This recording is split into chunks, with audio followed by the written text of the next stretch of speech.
Knowledge for your mind, love to feed your soul, pain to shape your body. You got lemons, pen them gold, yeah. Knowledge for your mind, love to feed your soul, pain to shape your body. You got lemons, pen them gold, yeah. You're that nirvana, yeah. Searching for nirvana, yeah. Finding that nirvana, yeah. Within me is nirvana, yeah. Knowledge for your mind, love to feed your soul, pain to shape your Go ahead.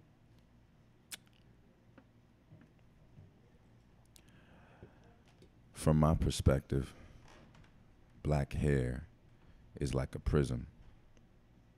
It holds and captures light differently. It has different experiences, different backgrounds. For me, well, I was born on hot Cheeto stained finger prints and ice cold high fructose and the strap from Jabode jeans. I learned early how to avoid depression and how to become a man from someone who was learning to become a man. Where I'm from, babies raise babies. And that's how I got here.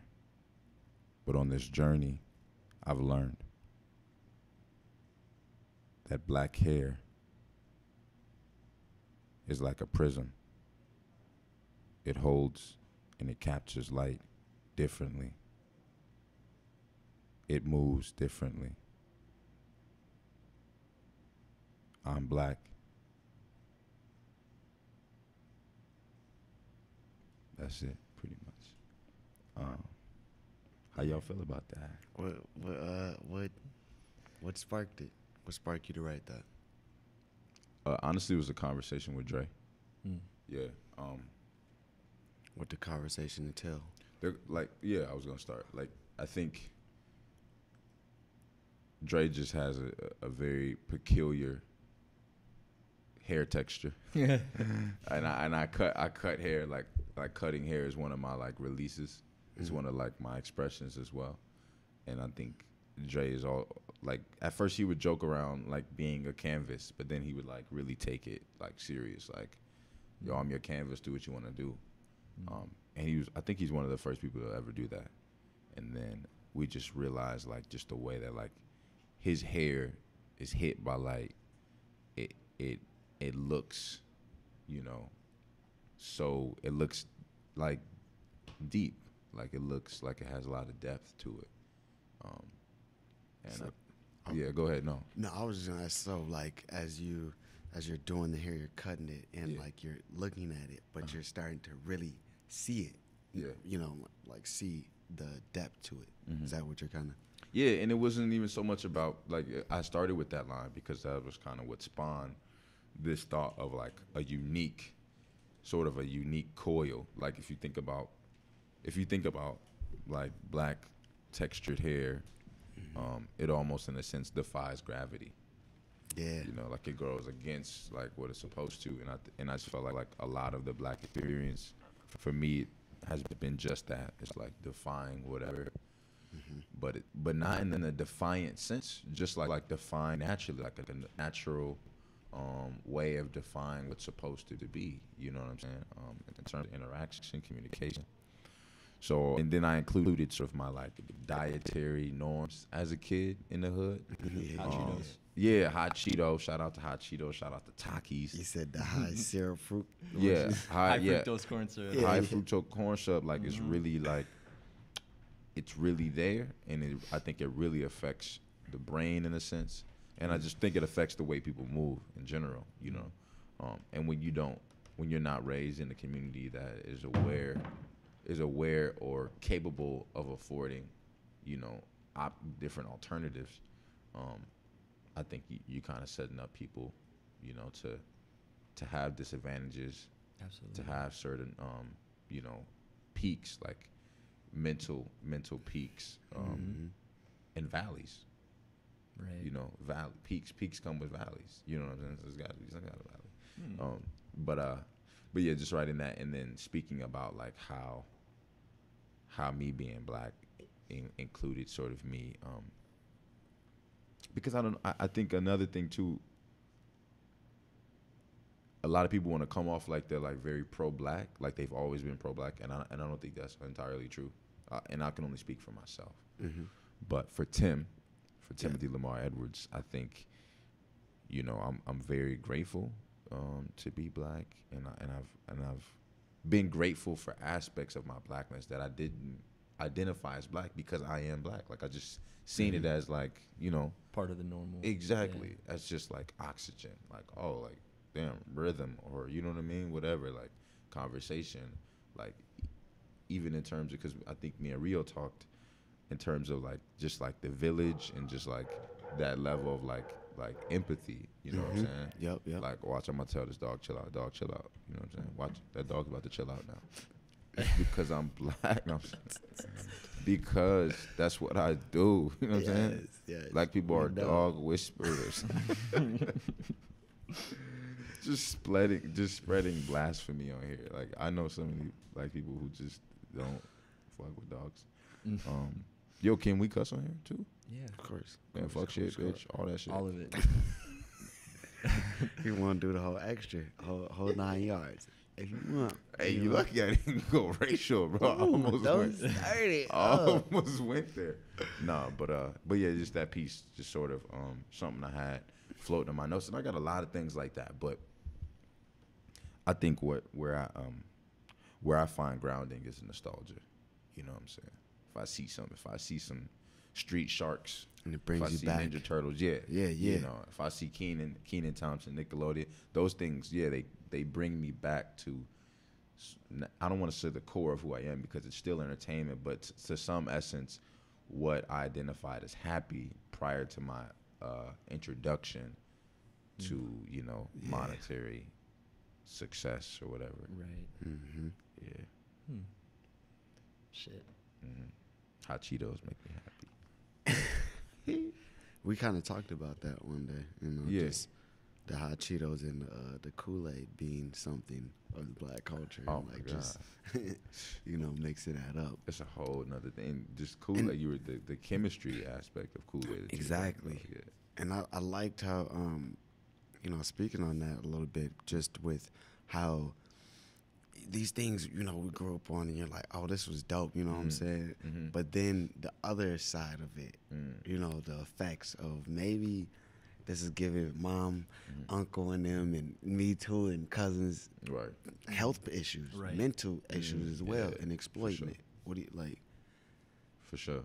Yeah, I think about that a lot because I have so many family members that are affected, that do have their quote unquote disorders, challenges, struggles, battles that they're fighting every day with mental health, and I think it is important to take into account their diet and take into account what, you know, what's allowed for EBT and WIC that you can't, like what organic stuff is excluded. You know what I mean? For sure. And we're like, you know, a lot of places, predominantly with you know, people of color in there and like black and brown neighborhoods, it's like a food desert. I mean, we live, you know, we're over north and we talk about that like all the time. No good restaurants, like hardly. You know, maybe on Broadway a couple little Right. things here and there, but no Right. coffee shops, no. Yeah. And then like the grocery stores are, yeah, I mean, shit. It's Don't have many options for sure. You got to go over the river.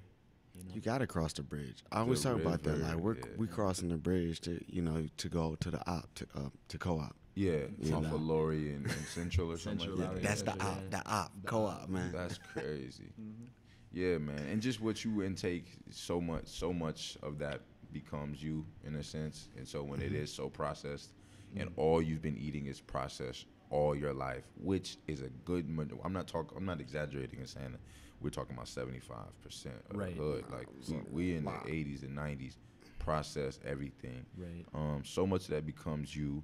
So much of that becomes your DNA, your anatomy, and then you start to, exude that processed. Not to process mention backlash. the habits that you develop from all that stuff is chemically designed at some level to excite the taste buds and get you on this kind of like, highs and lows type thing that you mentioned. It's It's a gateway. yeah, it is. It's a gateway. It's a gateway. In and of itself. Yeah. Yeah. But yeah, in the piece, I just talk about like learning how to avoid depression very early on. Like I was really into video games, which is cool, which is fun, right? But then you have to. I mean, you don't have to. I think it's just integral for me. I can only speak for me to reflect and think back on like what exactly I may have been running from. And so I wasn't socially inept. Like I wasn't socially the person I am today. So I know there was a lot of struggles in public forums in school, and even in in terms of like family, I just wasn't able to engage in a conversation that was. Which is like mind blowing when I think about it, as you are now, Tim. Like that's crazy. To That's think real. About, And I appreciate you saying that because on the way over here, I was just thinking like really hard, like how do I incorporate my experiences, right? My travel experiences to 15 plus countries, you know what I'm saying, and going all these places, and like a part of me, and I don't want to sound too trippy, but a part of me feels like it's kind of a facade. Like a part of me feels like it's kind of a facade. Like, yes, it happened. Yes, it's dope. I was able to see these countries, be in the military, get out successfully, break that cycle of I guess you just threw that in there, the military thing. Yeah, because what I wanted to elaborate on it though, like I break that cycle though of just like disapproving of the military without experience, because like my dad was in the military for sure, but like he offered little to no knowledge on like it being good for you or bad for you, and I think he was sort of indifferent. I think he was sort of indifferent, and I don't know what happened with his discharge or anything with it, but from what I have gathered, it sounded like he kind of had like a sour experience, but he was always very vocal about having pride in being joined. And I think subconsciously I want to be open to that, having sort of a cool connection in my brain as a kid, looking up to my dad. Like, okay, well, my dad really... What like, and that's kind of what I was wondering too, like what drew you to the military at first? What drew me to the military at first? Man, I would probably say off tops the Pops thing. Yeah. But I think I was just impulsive. I think I was just naturally an impulsive kid, and I was a black sheep in a lot of ways, which I've found there are a lot of those in the rankings of the military, who basically end up in some sense assimilating and shedding that black, sheep fur for white, because it's like, oh, this is what's acceptable. This is what, this is what's less controversial, or, gives me the attention that's positive attention. So yeah, just went in like on a whim. I had signed up for the military in like October 5th of 2015, of 2010, I'm sorry. And I shipped out like October 25th. Damn. So it was less than 3 weeks to prepare for one of the biggest changes in my life. And then it was 8 years before you left that space. Yeah, so. And had to fight to get out of it. So it was a lot. But I was saying that to say that even with all of that, I'm learning that what's integral is me before that uniform. You know what I'm saying? And me after, which is still that kid. Okay. Yeah, still that nerdy, awkward, stinky kid who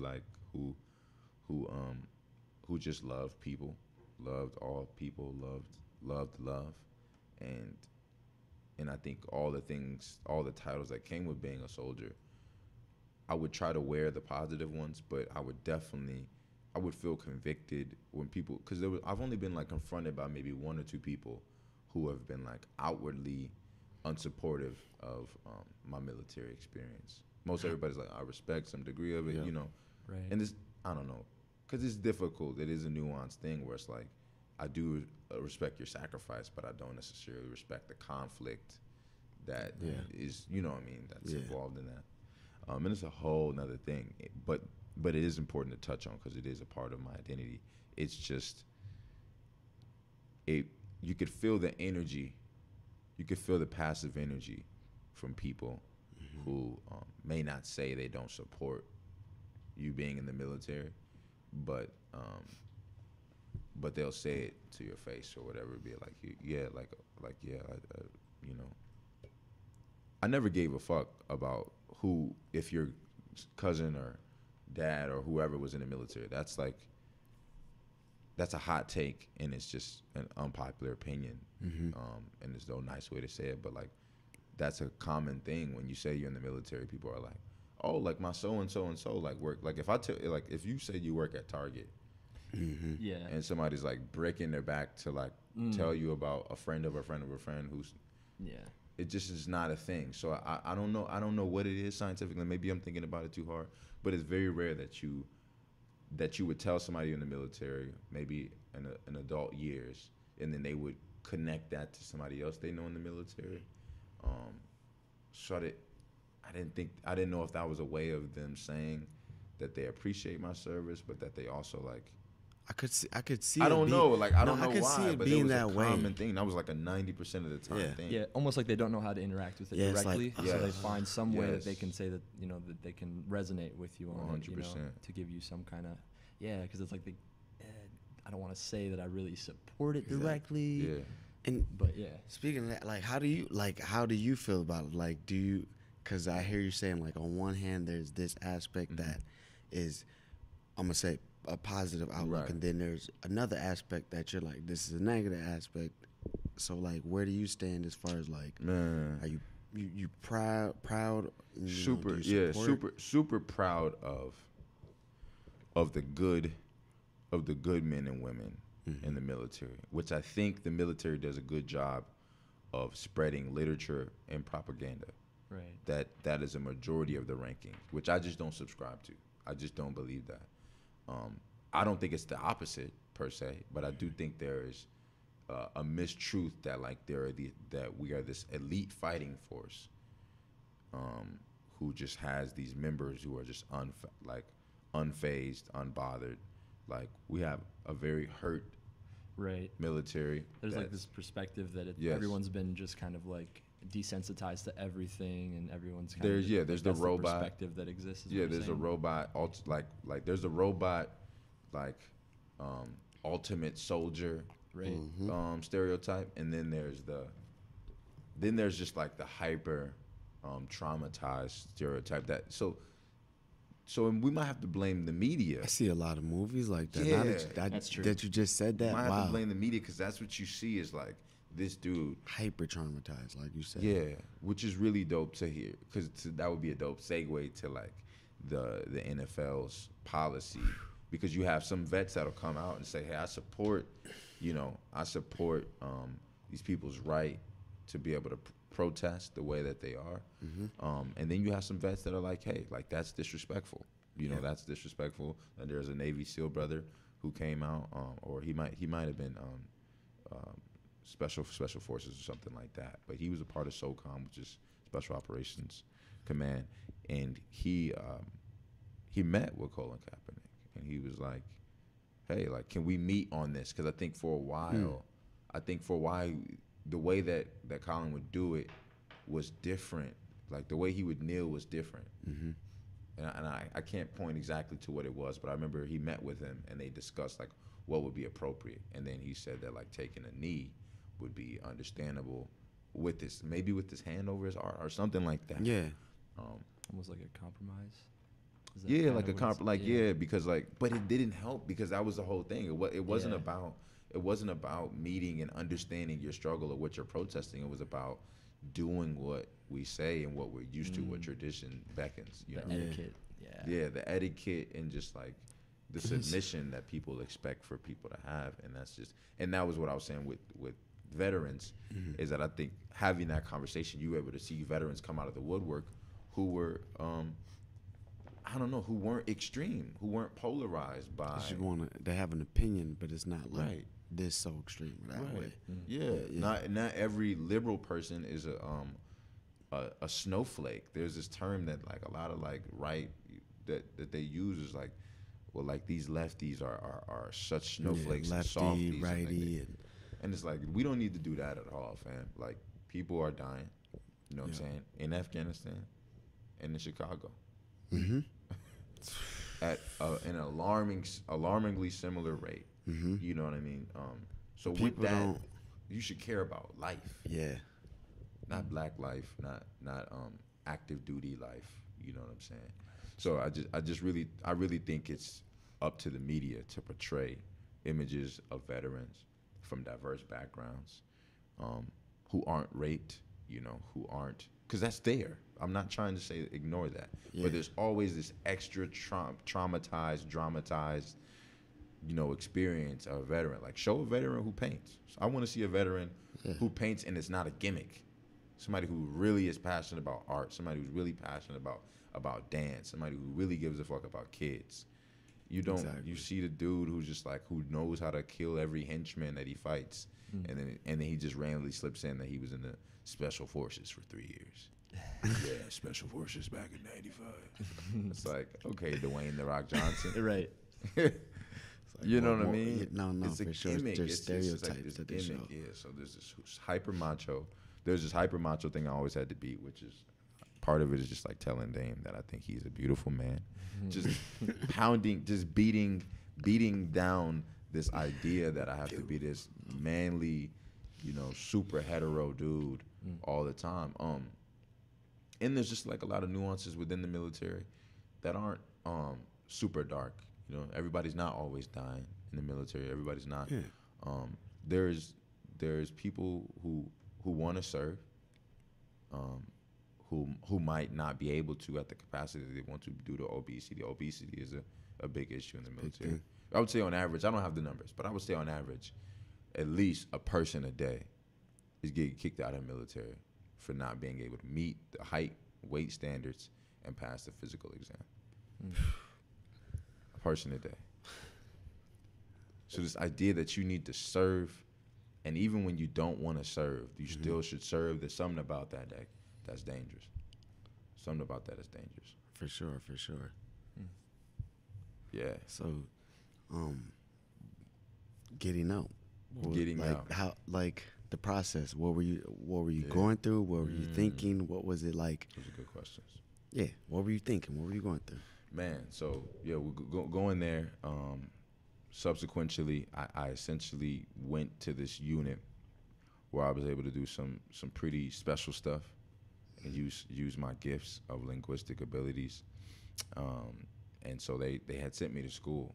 They sent me to school down in Arizona, and I went to this school and I learned the tricks of the trade, and they had taught me special, like sort of special procedures and protocol in terms of dealing with suspected terrorists or or anybody who would be linked to a terrorist.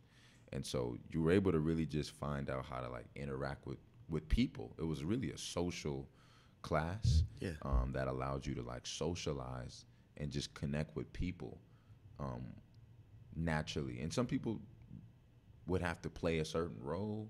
Some people, it was like an acting class, man. It was crazy. It was crazy. Like we would literally role play. We would go off site, meet with this actor who was playing as like, you know, either somebody or somebody who knew somebody. And you would sit down and meet with, I can't go all the way into detail, but it was like a lot of role playing that was happening. Wow. And how long ago was this that you were in that? This was 2015 Okay, to a few years ago. 2015 to 2016. Yeah, a few years back. But during that time, I was sort of, it was long overdue. The path that I had set out for my military career, the military was too far behind. So in my mind, I was supposed to be at that school in like 2013, 2014, right? But it didn't happen for whatever reason. And then when I did go in 2015 to 2016, I graduated, got my certification, got my job, completed the school. When I got back, they were the military felt like it was still coming up with excuses as to why I wasn't being promoted and given leadership tasks. You know what I mean? And even when I was down there, I submitted this this sort of package called the NCOER, which is a non-commissioned officer exam report. And so I submitted that, and I got like I got some like negative points on it that said like that's basically said that I wasn't not reliable per se, but I just wasn't accounted for. Like when they would need me, I wouldn't be around. And that didn't sit right with me because you felt like you came every time they called. Yeah, I knew I came every time I called, but I'm also me, so I'm social. So if you say, hey, so go, they were kind of you feel like they were kind of like oh just man, shitting the shoe with you, like bullshit. I have to be on the intelligence community. I was involved in the intelligence community. The intelligence community is full of introverted, awkward, non-social folks, and that's okay. I love those guys to death, but they just weren't ready for it, Tim. They weren't ready for it, Tim. They wasn't ready for somebody from North Minneapolis. They wasn't ready for somebody who walked around with confidence. They weren't ready for someone who had love for people, who had love for the Islamic faith. They did, all those things were just this like kind of a little too much right now. Curveball, yeah. Curveball. Yeah. It was 2015, 2016. It was just like, who is this kid? Like, who is the? Really, that's what I got. The vibe was like, and I would make calls. I would call people I wasn't supposed to be calling, on paper. Not saying, hey, don't call this person, but like, you have to have some balls to really call this person up and ask them questions. And I would call around, make stuff happen. I got myself into school. I wasn't supposed to go to that school. Wow. I got myself into that school. Yeah, I had to take a test that determined my ability to learn a language. Passed that test. Failed that test the first time. Had to wait 6 months, take it again. Took it, passed it that time. And like, look it up. It's the DLPT. It's like one of the gnarliest tests, man. Like, it tests your ability to be able to learn the language, but it does it through like patterns and through like, they'll give you like, just because I know I'm like ranting about this, but they'll give you like a breakdown of what creates a language. And they'll say, whenever something is mentioned that ends with the letter U, it must also start with a vowel or something like that. It'll give you like this rule of like this language. And then you have to basically be able to decipher this language that is different on every single test. Oh, crazy. Yeah, and there's not literature on there about it, like intentionally. Right. They will pull that stuff down. Like, you can't cheat, or you can kind of like expect, you can go in with an open mind. But yeah, shout out to Pam. She like gave me, like, she was the test facilitator. She gave me some, I don't want to get her in trouble, but she gave me some not tips. No last name. Yeah, no, yeah. She gave me some breakfast that morning, and I just felt like she wanted me to succeed, And that was just the thing. Like, I just didn't feel like the military, at its core, wanted me to succeed. They wanted to meet their numbers. Yeah, and that's it. But you can't really be mad at that either, though. I viewed myself as more special than they viewed me. I was going to say, so this reminds me of the beginning of the conversation about the black sheep bit. Yeah. Because it's kind of like, people come in there as a black sheep, and a lot of people are in there initially that way, and they just kind of conform to this other space, and they suddenly feel like, oh, I'm here now, I have a community. But you kept that black sheep vibe all the way through. Right. And so maybe some of the resistance you felt later on, it sounds like, as you really tried to put yourself out there, it's like, who is this fucking realizing you're still kid a black coming in here? Yeah, realizing you're still a black very sheep. black That at the end of the sheep, day, like, that they're not going to take that out of you, Yeah. And so if their goal is to take that out of you a little bit, it kind of has to be in some ways. It sounds like, at least with the way that there's these kind of really strong structures around things, and certain personalities exist in certain communities. Oh, man, so many. Yeah. But yeah, I think that's so many. Man, the military was so mad at me towards the end of my, like, the last, like, couple weeks, or because I was just vocal. Like, I just wouldn't shut up. But I was respectful. Like, I wasn't like, you guys are racist. I was just like, I find it ironic that only a couple of your leaders look like me, you know. Yeah, yeah, and yeah. I would call that out, and it was just like, Uncomfortable. Like, yeah, it was like, hey, what you doing, man? Like, chill Why you on got that shit? Yeah, chill on that. So yeah.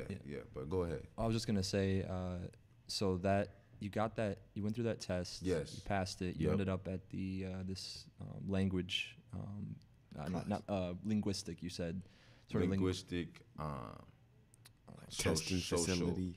Social engineering. Yeah. So you said that because you started this conversation or this part of the conversation Yeah. on this was the beginning of the end, kind of, right? So Yep. This was Going it was out too of- late. Yeah, at that point it was too late. yeah, At this point, going to that school was too late. I thought it was dope. I thought it was a cool opportunity to make some money. Should be active duty. I was mostly I mostly had a reserve contract.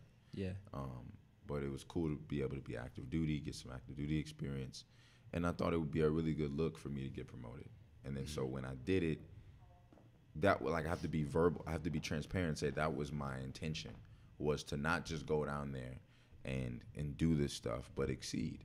Everything that every intent that I had in the military was to excel. right. And so went down there kind of with just like an open mind, super respectful, wanted to help out the staff down there with the trainees, because even though I was a trainee, I was considered sort of Excelling. yeah, but I was my own. Yeah. I was my own entity because I had finished, because these were like pups, like puppies. They were fresh in the military. You know what I mean? Oh, okay. I had You already were been in 5 at that years point in. for 5 years exactly. So I was looking to help mold them and shape them. The ironic thing about that, and that's why I said it was too late, is because at that point I was still at a rank where some of those kids that were coming in were the same rank as me, based off of their college degree, based off of whatever. So there was this interesting power dynamic, because I would never go down just jump down somebody's throat. That just wasn't my thing. I would always come like this. But I remember on one or two occasions where I would ask somebody to do something, and it would just be like, why do I have to listen to you? You know? And I'm not here, I wasn't there to be that guy. No, but it's like, But exactly. The Rock's eyebrow. Hold up. Word. And I was that dude. I was me there. I was me. So it was like, Edwards is this cool dude, you know what I'm saying? But I did have to eventually create that image of don't get on my bad side, because I'm not here to, I'm here for me. Right, I'm right. definitely not here to train you and stuff. But the attrition rate for those jobs is really high too. I'd say the attrition rate, maybe we had a pretty sharp class, but I would say the attrition rate is typically 35 to 40% of people that come down there end up going to some other job, just because it's a whole nother level of understanding social engineering and stuff. Yeah. But like you said, beginning of the end, did the training, graduated, felt good about it, had momentum. But when I came back, I just felt this. came back to Minnesota? Or? Yep, Minnesota. Yep, in the military of Minnesota, I just felt like I hit this wall of I was like, so what's up now? You know what I'm saying? What's good?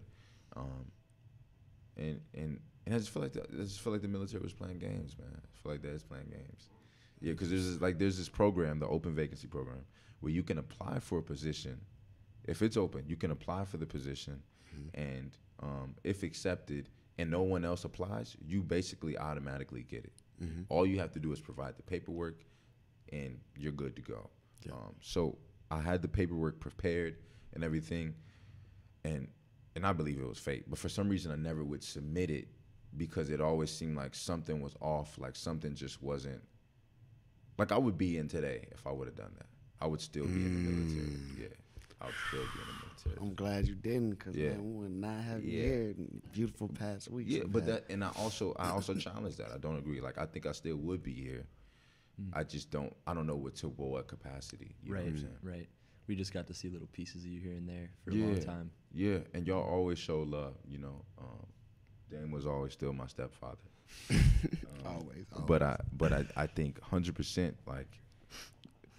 big shouts to Dre. You know what I'm saying? Big shouts to Dre. Big shouts to my sister Tab for keeping me grounded.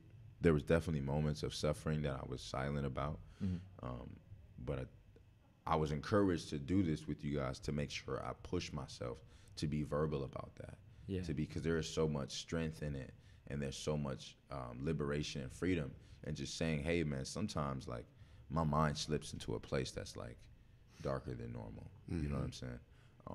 Because I feel like my brain is pretty balanced in darkness and light. You know what I'm saying? But it's necessary. It's a necessary.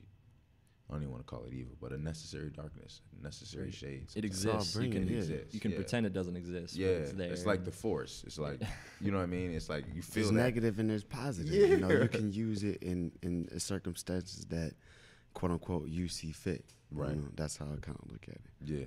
Sometimes you destroy to build. You know, sometimes you build, but it destroys. Right.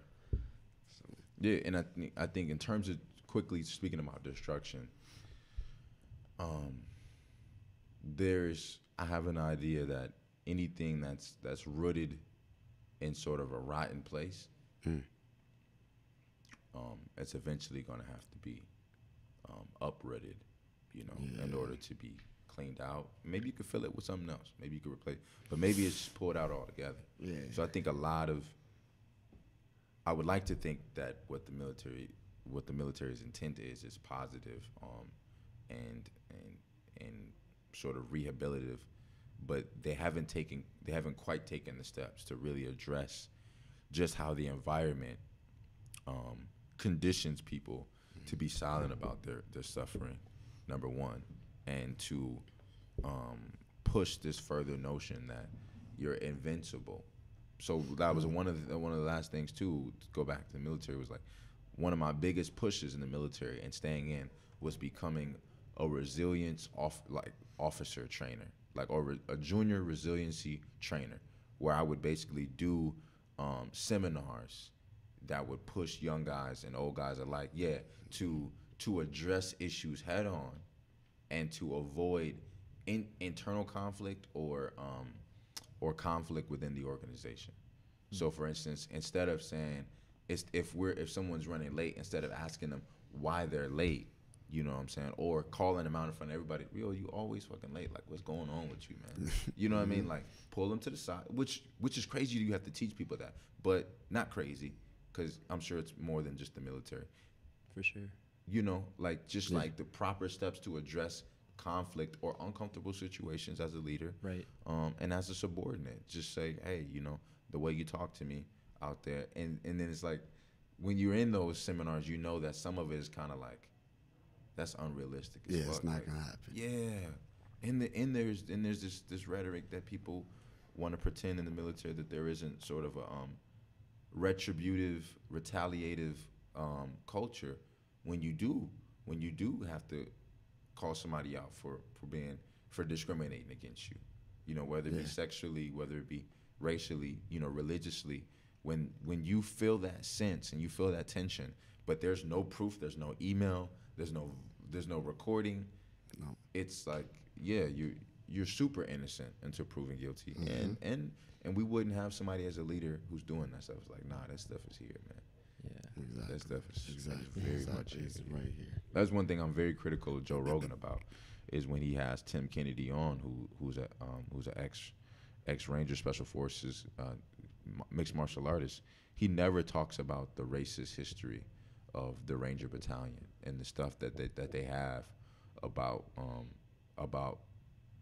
blacks in the military specifically. What do you know about it? Yeah. I just know that You said there is a great amount of like sort of neo, you know, Aryan nuances within the military, for sure. Right. That's mostly supported by the South, but specifically when it comes to like North Carolina, which is Fort Bragg, which is like the home of Airborne, and that's also like a big place for training and stuff for Special Forces. There's just like there's that brotherhood that's there. There's that camaraderie that's there.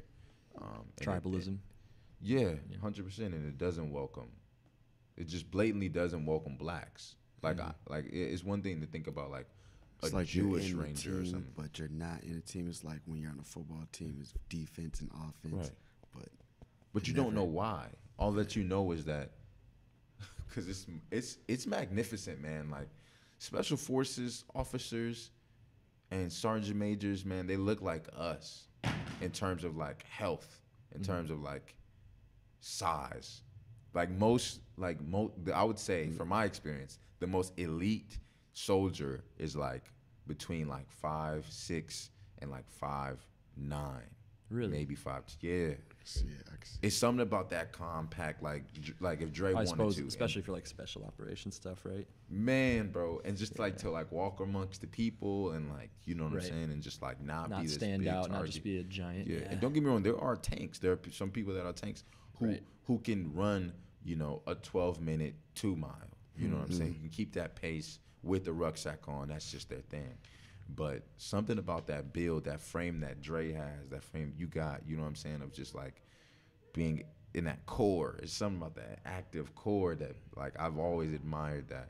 Those are what the officers and guys who have been in since the 80s, 90s. So I guess what I'm saying is the reason that those systematic things are in place and still keep running is because these machines are well oiled, number one, but number two, the people that uphold those machines and do maintenance on them, they ain't dying. Right, they're staying alive. For real. Their Yeah, prejudice still Yeah, lives you on. seen too. Avatar? still Did you see strong. Avatar, the dude with the scratch on his head? Oh, He's yeah. a real, like that, he's a real, he's That's a a real- fictitious but and dramatized, but that's a real thing. Like how he looked, like you knew he was like 50 something, but Yeah, he was but like, he's fucking Yeah. out here like he's that is a Oh, yeah. thing. 30 just. That is a thing. And that's how he views also the mentality of that dude. How he viewed the people, the Na'vi people, Oh, yeah. and how he talked about the resources that they had. Yep. He was supposed to be villainized, so he would directly talk about the resources instead of making it, I think, a thing about ideology. Exactly. But there's definitely those guys who might catch wind of this right now. Be like, we gotta find this kid. Oh god. We gotta find this kid. And I'm not worried. Like I'm really not worried about that, because it isn't a movie. You know what I'm saying? You're not finna get in a tussle with one of these dudes and win. No. It's not like people. It's not a movie. These dudes like they know your weak points. You know what I'm saying? Like the soft tissue manipulation. You heard of that? Like that's not. You never heard of that? It's like yeah, you can grab certain areas in the body, certain tendons that cause you maybe not to seize but draw attention to that area. Unless you're really Kinda lock up. inebriated. Yeah. Right. Unless you're really inebriated. That's the scary. I think you're in law enforcement or a security officer and you use one of those techniques and it just don't work. The dude just, or a woman just keeps coming at you. Yeah. It might be some You trouble. in trouble. Trouble. Trouble. Well, man. Okay, so coming out the military, Yeah. what's up with Tim now? What's going on? What are your plans? What are your passions that you are now able to explore per se, like a lot more, that you have more time on your hands? And You know, I was trying to be, what up? I was trying to be more comfortable with being broke. Trying to be comfortable with being broke. financially broke, not spiritually though. Oh yeah, both. Both. I was just trying to be comfortable with it, like, cause I think in my pain, Just one sec on the military Yeah. tip. Financially, that whole process, good. There's no. no, I was thoughts home. I about was it? homeless multiple times during that. Okay. I was curious if that was okay. But I wasn't comfortable with that. Oh, okay. Like I wanted to change it. And I You would didn't do have the whatever. space to make yourself comfortable during that time, though. Until you were out, you didn't. No, right. And the resources, like the military is a fucking joke when it comes to like addressing homelessness, and you're not an active duty member. Even if you are an active duty member, there's still a lot of obstacles you have to cross before you can get some sort of shelter. Like the military will literally send you a list of shelters. That's crazy. Yeah. That's what? Yeah, people are blown away by that. Yeah, I was homeless for a minute. I went out to Cali, which was on me. You know what I'm saying? But the homeless situation is definitely vicious out of Cali. And before I was homeless, I met a guy who was in the unit I was transferring to who had been homeless. and told me about emergency assistance and was like, hey, you know what I'm saying? Like, you gotta finesse the system. You gotta let them know you don't got nothing. So I lived at the unit, which you're not supposed to be able to do. I lived at the unit for a couple months before I came back home. But a lot of that was pride and ego and stubbornness. I could have came back sooner, but I just didn't want to fail, and I just didn't want to. I didn't. Bad. No, that was Yeah, I tough. didn't care about looking bad. I just to myself, I wanted to prove myself. Like, Tim, you can do this. You've been wanting to get out here. So that's what I mean. From the jump, that was 2011. I had only been in the military for a year before I transferred to a state hundreds of miles away. I had a job interview the day I got there, got the job the day I got there with like at Macy's or something, and I was like running shoes, and then I like broke my toe. I had like broke my toe like July 4th or something like that, so I man. couldn't run the shoes, and it was like we don't need you, you know what I'm saying? Exactly. So You're then done. I was like healing my toe, but then also looking for another job, but I just didn't realize how difficult it was to find a job in Los Angeles, you know, when you're 18, 19 years old, you don't have a lot of work experience. So I remember like sending so many job submissions. Like I keep them. I kept them in my old email just to remind me like, yo, it was tough out there. Yeah, it's really tough out there. Short, just real quick, brief Yeah. story. We went to LA, and that's something that, remember, me, Dre, a few people were saying, like, never want to get used to just how the homeless and just how people just pass them up and just, you know, they got the Skid Row there. Yeah, that's where I was Row, at. That's where I was like, at. I stayed at Volunteers of that America should right on not- Skid Row. That shouldn't be possible, but Not it when there's is. people across the street. Yeah, no. Sipping And I think $100 that- $1,000 plate. Yeah. Yeah, and crazy. it's crazy how similar or how close in proximity the art district, the art gallery, is to Skid Row. It's like you could Yeah. walk there. You know what I mean? And there's paintings selling for, like you said, millions, right there. But there's also a culture in Skid Row where that's like some people's home. Yeah. For sure. A lot of people have like went out there. Like you You would meet make a people from home. all You make over. a home of it. You make a home, like, that's how I feel. But something about it is like the whiz. Something about it is like the whiz, bro. Explain Like that further. I felt like Dorothy. You know what I'm saying? Oh, Like when I that's went in there, I felt like Dorothy. Like I met all these people, and I was just like this wide, doe-eyed kid. And they were living a different way, kind of. They were living a different way, and they were just used to it. Like you said, you make a home of it, but I'm saying like there is a culture that's like the hustle is there. You know what I'm saying? The resources there. People are taking advantage of the resources. You know what I'm saying? Yeah, this is what you gotta do to get your bus card. This is what you gotta do Make to get your something food out of it, stamps. but it's a culture in its own It's a sense. culture, and it's almost like a system. It's almost like a system in a sense. You know what I'm saying? And so when you come in, they're not like, here's how you get out of this system. This is how you become a part of this system, Well, and and then you might make it out. yeah, I think that's interesting that you said that too, because it's like to me it's almost like this coping mechanism. It's like, all right, we're in this thing. Let's figure out how we're gonna maneuver in this thing. Yeah. And if by some chance or whatever there's an opportunity that presents itself to Right. go grander, if you know, depending on how mentality where people are at, I can imagine it's like we're gonna take that or not take that and Yeah. just be, you know, comfortable with this style of living. Even though to me and you, it might be like, I would try everything I need to get out that To get out of it, situation. yeah. But some Now, that's people what I are was like, saying. That was the I'm in unique. it. That was the unique part of it. It was like the system was set up, and so that there wasn't, I would say, at least 50 to 55% of it, of the guys or girls there were just like good there for the rest forever. They didn't need anything, or they didn't feel they needed anything Right. else. They were getting their check every month, Yeah. and them drugs was there, Right. and the food is there at the show. Like you had everything you need. You had room and board. You had the food. You had the high. yeah, know what some I'm kind of sense of I was community gonna too. say maybe that too, a little sense of community. 100%.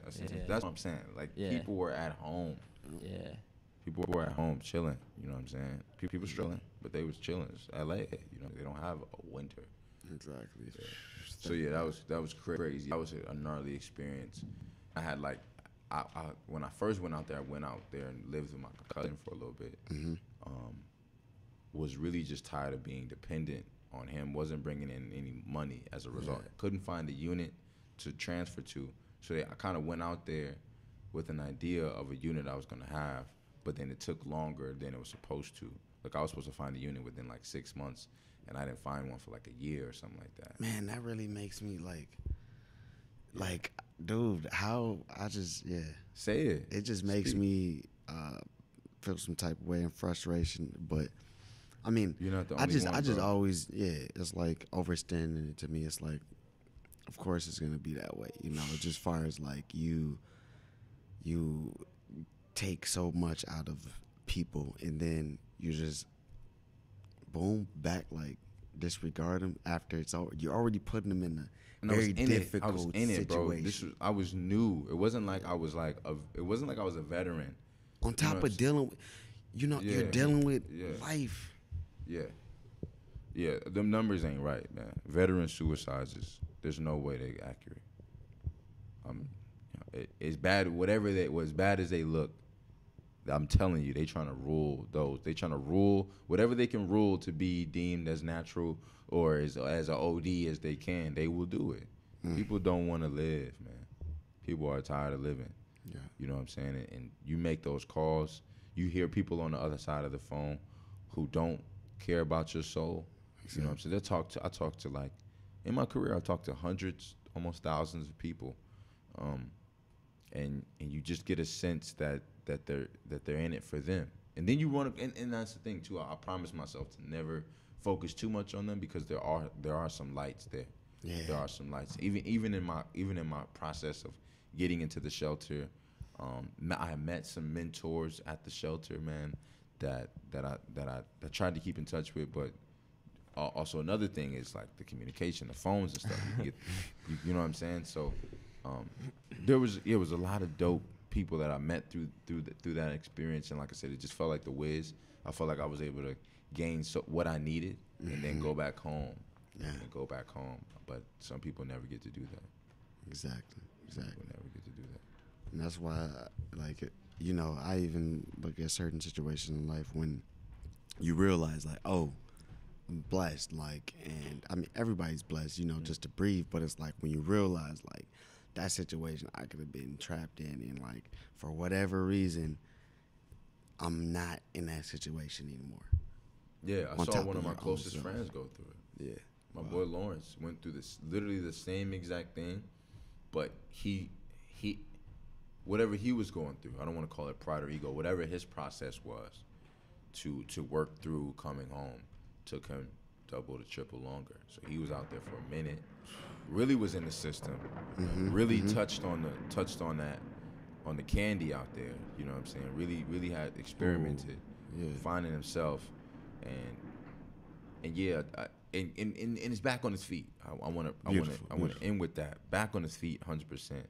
But you can see the sort of implications and effects that experience had on him, from my guy from 2010 to my guy post 2014, 13, 14. You know what I'm saying? Like, and he was going through stuff before he went out there. Most people are going through something before they get out there. Right. And then they expect that place to give them some sort of, I don't think people mentally are conscious like, I want closure, but they think something like that.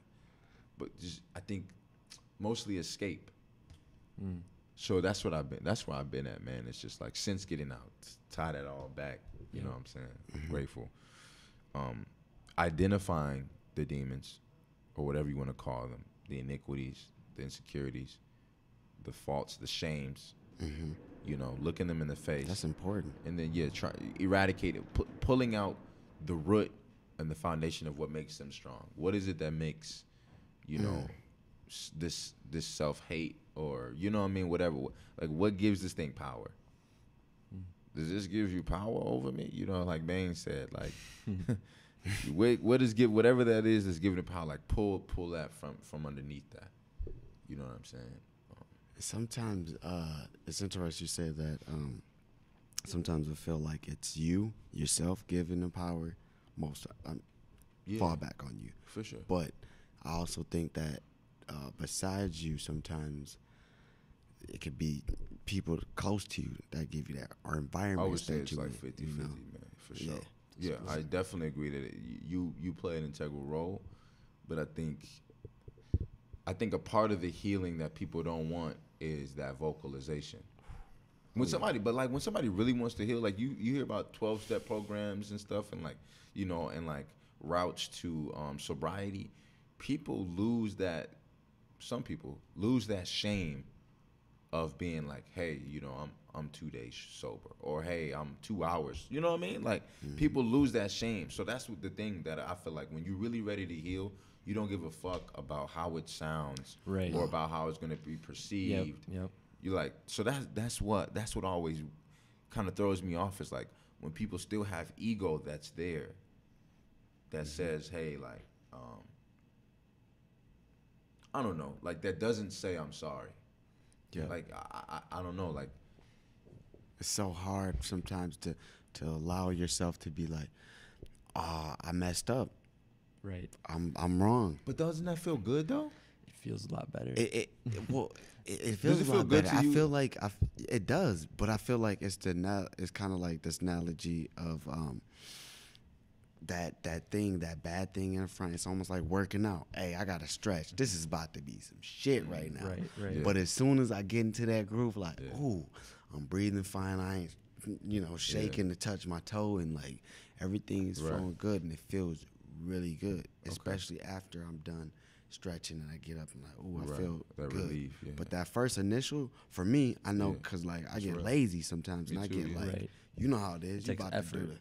Yeah. man, it takes so much effort to do. You about to do the push up, whatever it is, You for me, you thinking about it, and it's like, oh man, this is about to be da da da. But then after I'm done with it, I'm good. Who's the last person you apologized to? Last person I apologized to, I want to say it might have been my friend X. Your friend X? That's real. Yeah. Just like on some like real, how did you go? Were you colloquial about it? It was like, yo, my bad. Were you like, I didn't mean to do that? Or were you like, yo, I messed up. I'm sorry I did that. Oh, I was like basically like my bad on how I said that. Oh, how you said that. how I said some things. Yeah, you know what I'm saying? But it's all love with you type of thing. Whereas like I know that I realized I Was he receptive to it? disrespected you in a way that you felt wasn't cool. You know what I'm saying? You feel like he received it well? Yeah. Oh yeah. I think that's one thing is, and I want to ask you the same thing if you're comfortable. It's like, we have a responsibility when someone does humble themselves and is working towards whooping ego's ass, right? Yeah. To not give that ego power by when they do say, hey, I'm sorry. Because there isn't a textbook way. That's one thing that my ex-partner taught me, is like, there is not a textbook way to do anything or to say anything. Every situation is unique on its own. They may mirror each other, but some variable might not be present in this one. Mm-hmm. So in terms of like thinking of it as an equation, when someone says, I'm sorry and I messed up, and then you say, you should be sorry, or like, you did mess up. See, then that alters the equation right there. It alters the equation and alters the outcome of that person having the ability to see the positive outcome of accountability, being authentic and and just being accountable and Yeah. responsible. But see, I'm torn, because then that paints accountability as like this like sugary sweet like thing, oh, it's but okay, even if yeah. it wasn't really Right. necessarily It's not okay, always, but yeah. right, but you still want to express that you received it. So yeah, that is a balance, I guess, between seeming like you received it and you're accepting of the apology, Right. but it doesn't have to mean that you fully processed what it was they did Right. to you yet. Yeah. I guess where it's Exactly. like it's not actually necessarily okay quite yet. I'm still licking my wounds, but it is important to respond in a way that makes the person not feel like At least, let me still feel some value. Like, Right. am I valuable to you in a way? When I look at it, like, because it's one thing if somebody, I feel like if somebody like randomly says something to you, some people are like, whatever, I don't Right. care what they say, Right. or Right. I'm gonna knock this, whatever it is, Yeah. But when it's like somebody either family or close or something like that, that I'm sorry thing or like my bad, it does go a long way. right. Yeah. And it's like if you can't you know, I know for me, like, there's definitely be ego involved where it's like I get the feeling in my body, like, It's trying to stop me from doing this. yeah, it's trying to stop me from doing it, but it's like, nope, That let me is do crazy, this. man. It's kind of like a muscle too. I mean, and when you open it up, that sorry muscle, I mean, you could call it vulnerability, you could call it accountability, whatever you want to call it.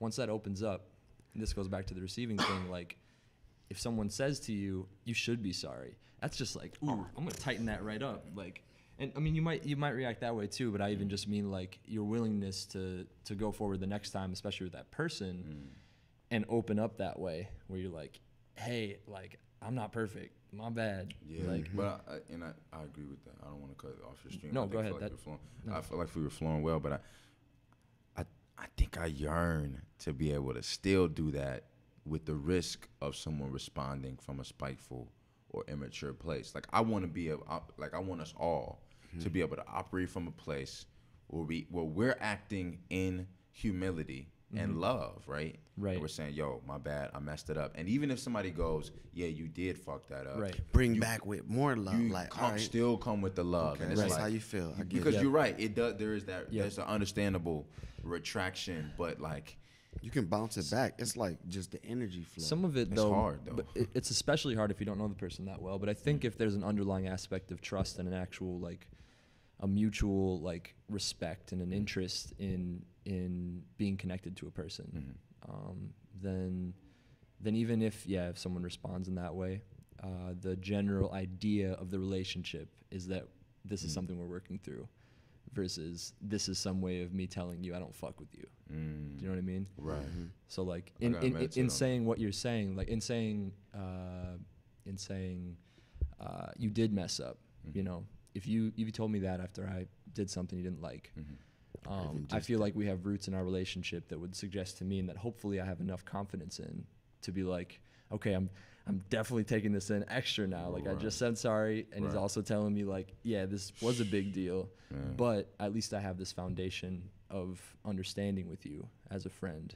Definitely. That you're still coming at that. You're saying that because you love me, or because you're trying to, like, you know what I mean? And it might not even come from, it might not even be coming from a place of you. It might be like in their head, person feeling some type of way about something else. And it's Right, just like, and it just yeah, comes out like- you did. right. You know, trying to put that. Yo. And then it's like, on that sense, That's even that, crazy. it's like, all right, I'm here for you, bro. You tripping?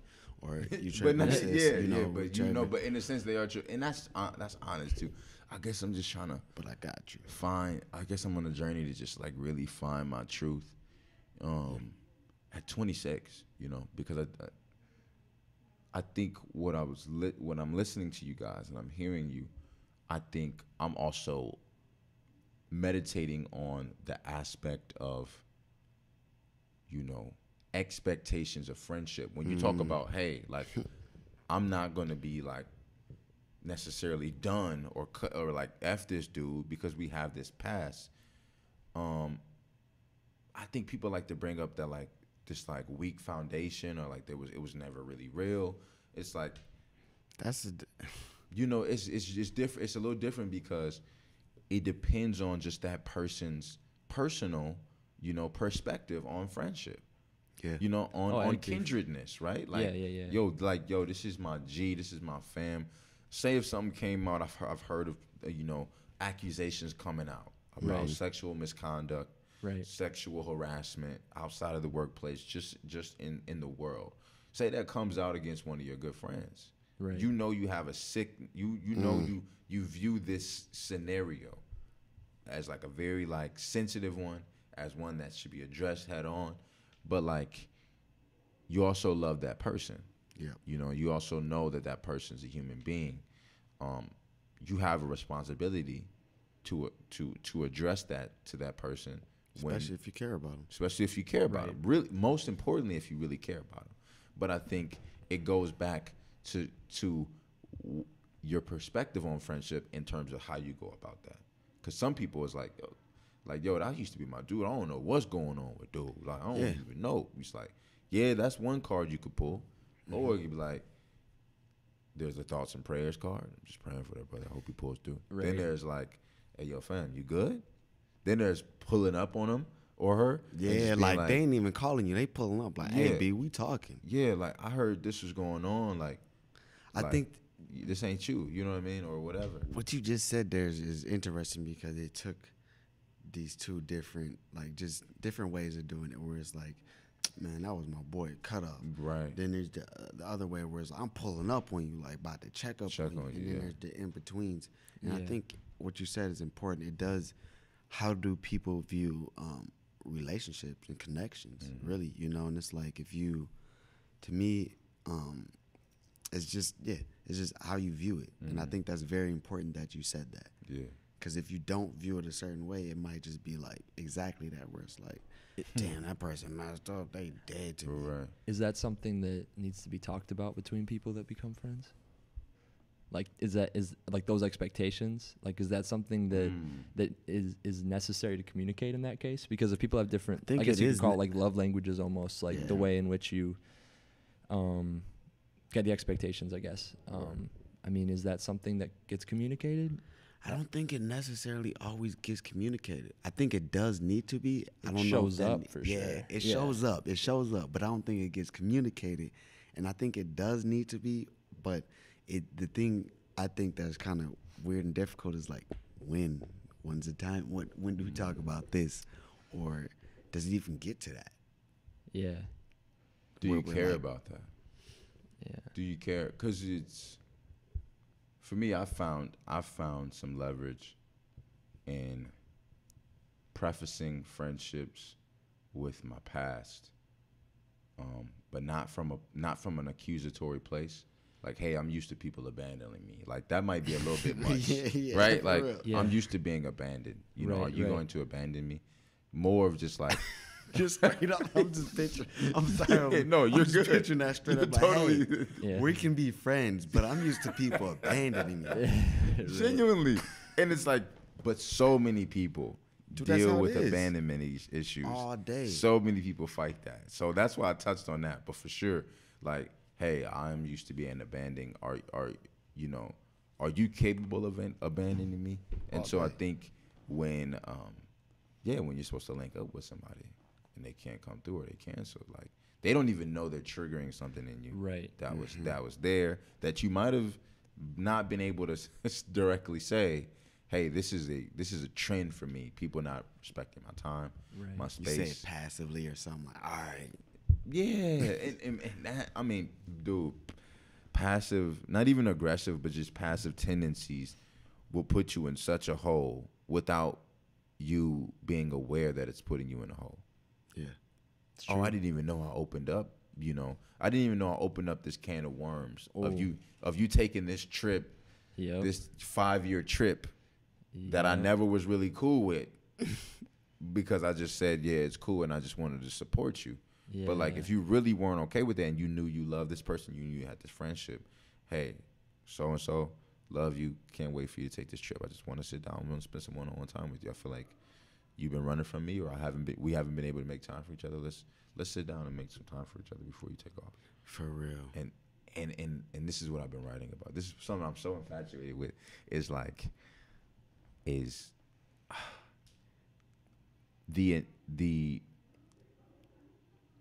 the fate, the choking that fate causes.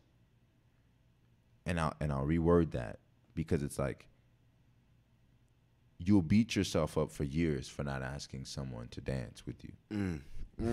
But like, you weren't really ever supposed to ask that person to dance with you, and that's okay. Okay. And like, that's Yeah, okay. okay. That's okay. I see where you're going. Because like, you will view yourself as like, I'm just like this wimp. Like, you'll beat, especially men, they'll Yeah. beat themselves up and wish they would have done things differently, said things differently. But it's so unrealistic. You have like really almost is. this unrealistic expectation of execution. Like, if I were in this, if they would have came this way and I would I have would've came did this, this. yeah. It would've been like this. And then it's the we do same this. thing. It's the same thing with your friend, and they're taking that trip, and like, you can't really find the right time or like the verbiage, or it's like shows. On shows when they're about to say something, that person will cut them off and say something else. Yeah. That, I don't know why that is really big in Hollywood, Right, but right. especially in the '90s, there would be like this thing where like, you wanted to tell somebody, and then like, right as you were about to say it, like, hey, did you? And then they'll say something to cut that person off. Yeah. Why do you think that was such a huge sentiment in sitcoms and stuff? I think that had to resonate with people. It's like the missed connection thing almost, like missing the opportunity that you had built up in your head. Right. Yeah. And you didn't follow through with it, where it's like, Well, you Even You when didn't that get thing- you didn't get to. you didn't is get what to it's kind of like. right, and that's yeah. what I'm saying about fate is like trusting that some opportunities. well, you could still though if you Weren't push meant for through, you. because I feel like that's the thing crazy about fate too, choosing your own. Where it's like, hey, I gotta say something real quick, even though that person was like, hey, didn't you? Nope, I'm about to say this. Right. Ooh, I Right. thought, ooh. Well, there's still yeah, decision in the mix if you, Yeah. know, if you Yeah, let it's it still be there. decision in the fate. So it's like, yeah, there is that fate aspect that 100%. pushes you, but So I wonder. Okay, that's beautiful. I love that because then then I it's- wonder what does. Yeah, what makes you choke then? Is it some sort of pride or ego, fear? I think definitely all the way fear. Because I think I am Fear. blanketing it with fate, but then there is a choice. Yeah, there's Right. definitely fear, and it could end up exactly the same that it would have ended up with, but I love that. just by not doing that or like taking that chance and just speaking from See, self. but I like don't think it's not doing it. That's okay. That's what I was teasing out with the sitcom analogy. Was like, you've done it. Sometimes in shows that'll happen 3 to 4 times where they're like, "Hey, I wanted to tell you about this," and they're like, "Oh, I was just about to," and then it's like The doorbell rings. the So it's doorbell not rings, that somebody you didn't comes do in. it. Yeah. It's just you like did do it. You had the intent. You even acted on it Like it multiple was times. starting. This moment Right. was starting. Yeah. Right, and my belief is that even with that happening, it's no longer a coincidence. It's meant for that not to happen in the way that you viewed it. now see that, and that's exactly where I was like, even if you do well, take that extra mile when something isn't going correctly how you want it to be, but then it also ends up just not being the right moment, not the right time. Yeah. I do think there is that situation where it's like, okay, then this is completely out of my hands. Where it's like, yep, this is meant to go this way right now. Yeah. That's great. Any chance that I've got to meet with a public figure or celebrity in my travels, it's always had to be. It's always like, look, see him or her, and then I'll look back, and I'll have to break through that awkward. Because at this point, if you're a public figure, you know what the double take means. That means someone recognized you. So I'm hyper aware of anxiety and how it affects others, like as an empath. So I'm like, okay, like Tim, just address them like a human being. You know, try not to ask for a picture, but just I've met a couple guys and I've just been like, hey, you know, like I recognized you or whatever, and I just wanted to talk with you real quick. Is that cool? And most people that you address, and if they have time, Yeah. most of the time they cool with that. I've met Kevin Smith at the LAX airport. I chopped it up with him. Tony Rock, Affion Crockett. Today I ran into, but that was a thing, you know, and I almost just lied right there. But today I did run into Simone Augustus from the Minnesota Lynx, but I was passing, and I had that awkward, like I recognized her face and I was already on the move, but I could have stopped.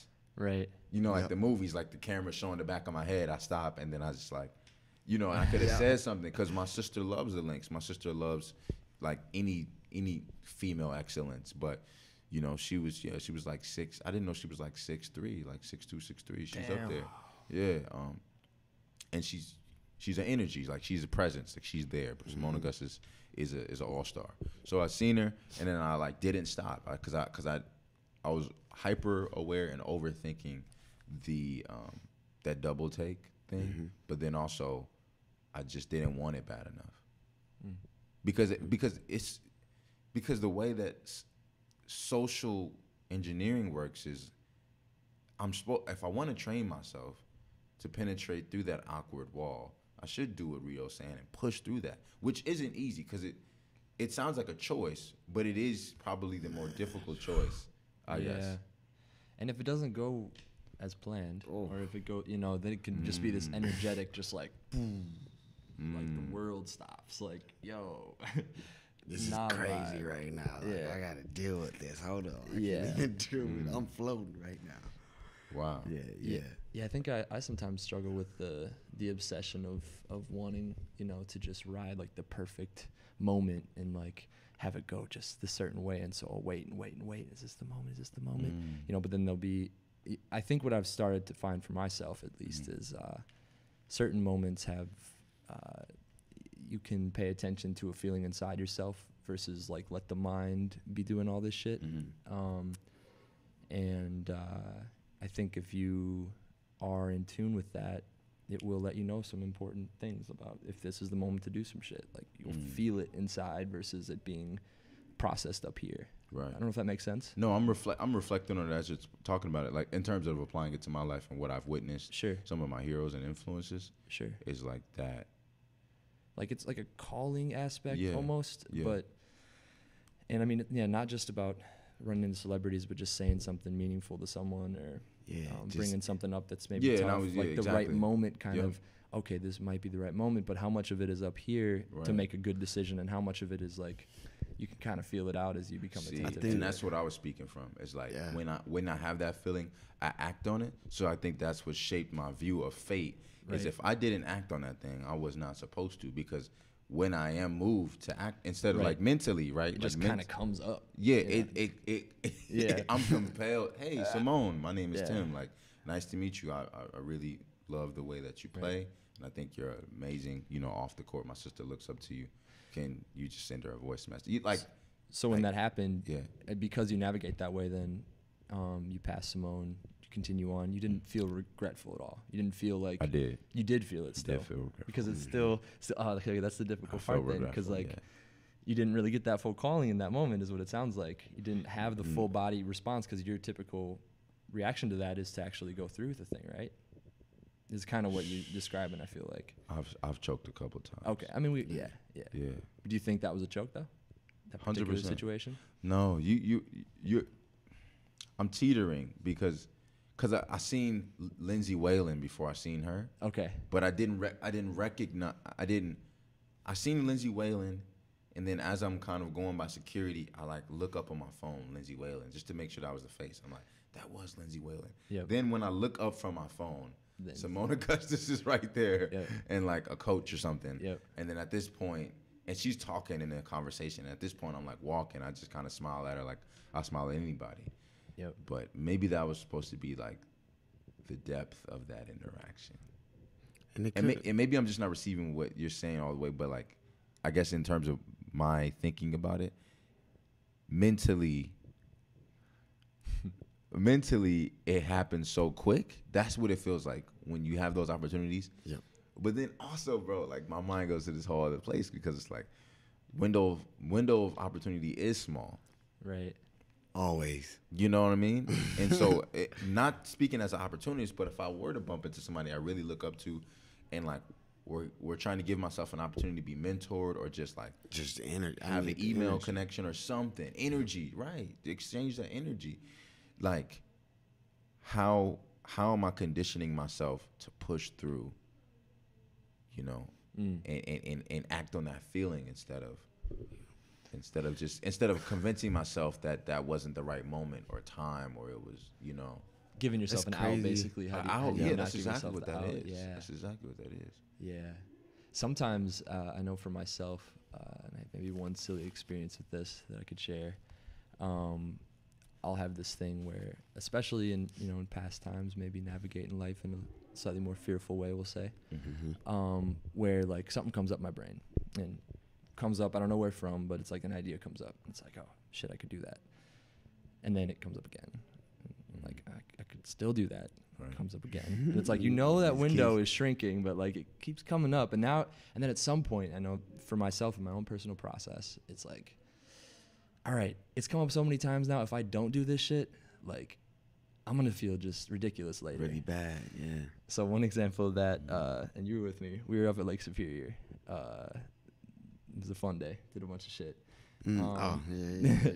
And there might have been some psychedelics involved. I don't know. But and we were on the side of the coast, like in this dope ass rock area, kind of all just hanging out. There was a few friends there. And at one point, like, I had never jumped in Lake Superior before, and it was cold. What was this? Maybe it was cold. It was cold outside, definitely still cold. Sort of still. I mean, it was nice outside, quote unquote, with the sun up water, and everything. Yeah, that water though. And I don't know. At some point, there had just been these little moments leading up to this where like someone had mentioned like, oh, we should baptize ourselves in the lake, and we should jump in. They just kind of like popped up in these moments in the week that preceded this trip. And then I was lying there, and I just came up in my head randomly, I think because something another friend there had said. And then I was just sitting by myself on this rock, kind of like, oh, fuck. And I think I was there for like 5 whole minutes. Really? And I told myself that if the sun peeked out again, I needed to jump in the fucking water. And I wasn't sure if it was going to because there were clouds and stuff. Yeah. And then, of course, like a few minutes later, like this just Boom. sun for a minute. Right. And I was like, okay. And then I just like stripped and just jumped in. It was cold as fuck. But yeah, that was like just an example, one of those moments I feel like. And I had there was a long window there. I could have waited for 45 minutes and still, you know what I mean? Yeah. But I had this sensation that if I hadn't gone through with that process, that I was going to feel gnarly about it later. Like that I was going to be, like I navigated through fear for that moment. I had so much time to do it and I still chose to, you know what I mean? Bro, this is giving my stomach so much like relief. I can feel like chakras releasing, bro. Because like, that's my whole MO is just navigating through like fear and anxiety. Yeah. I feel like that's what's gotten me where I'm at is like, cause I take a more violent approach in that like I'm whooping anxiety's ass, Dude, but maybe maybe like I'm just like compartmentalizing where anxiety lays, or where it sets up camp, and not giving it agency in existence in areas of my life that. Just 'Cause like it can- hitting it warrior ahead. style almost, like Whooping that ass on it. instead of. So that's interesting because anxiety's definitely been high on my radar for life shit, and I've had different people in my life that have different approaches that have given me different advice in moments of anxiety, and some of the energy has been just like breathe deep, feel strong, like stand up straight, like push through that kind of thing, right? But in my most anxious moments, that strategy has not worked for me at all, personally. What works for you? I mean, I've been able to get out of it in that kind of way. Like I'm able to like push, like I could just go run or something and then I'm not thinking about it maybe, but I'm not sure it's actually dealing with that it's process, definitely right? not, It's almost like 100%. it's like an escape at that point. That's what I meant by compartmentalizing it. You're Right, just putting it to the somewhere else. side. Yeah. But what I realized is almost like the complete opposite, and like letting go into it and trying to understand it, and like, and it's Bro.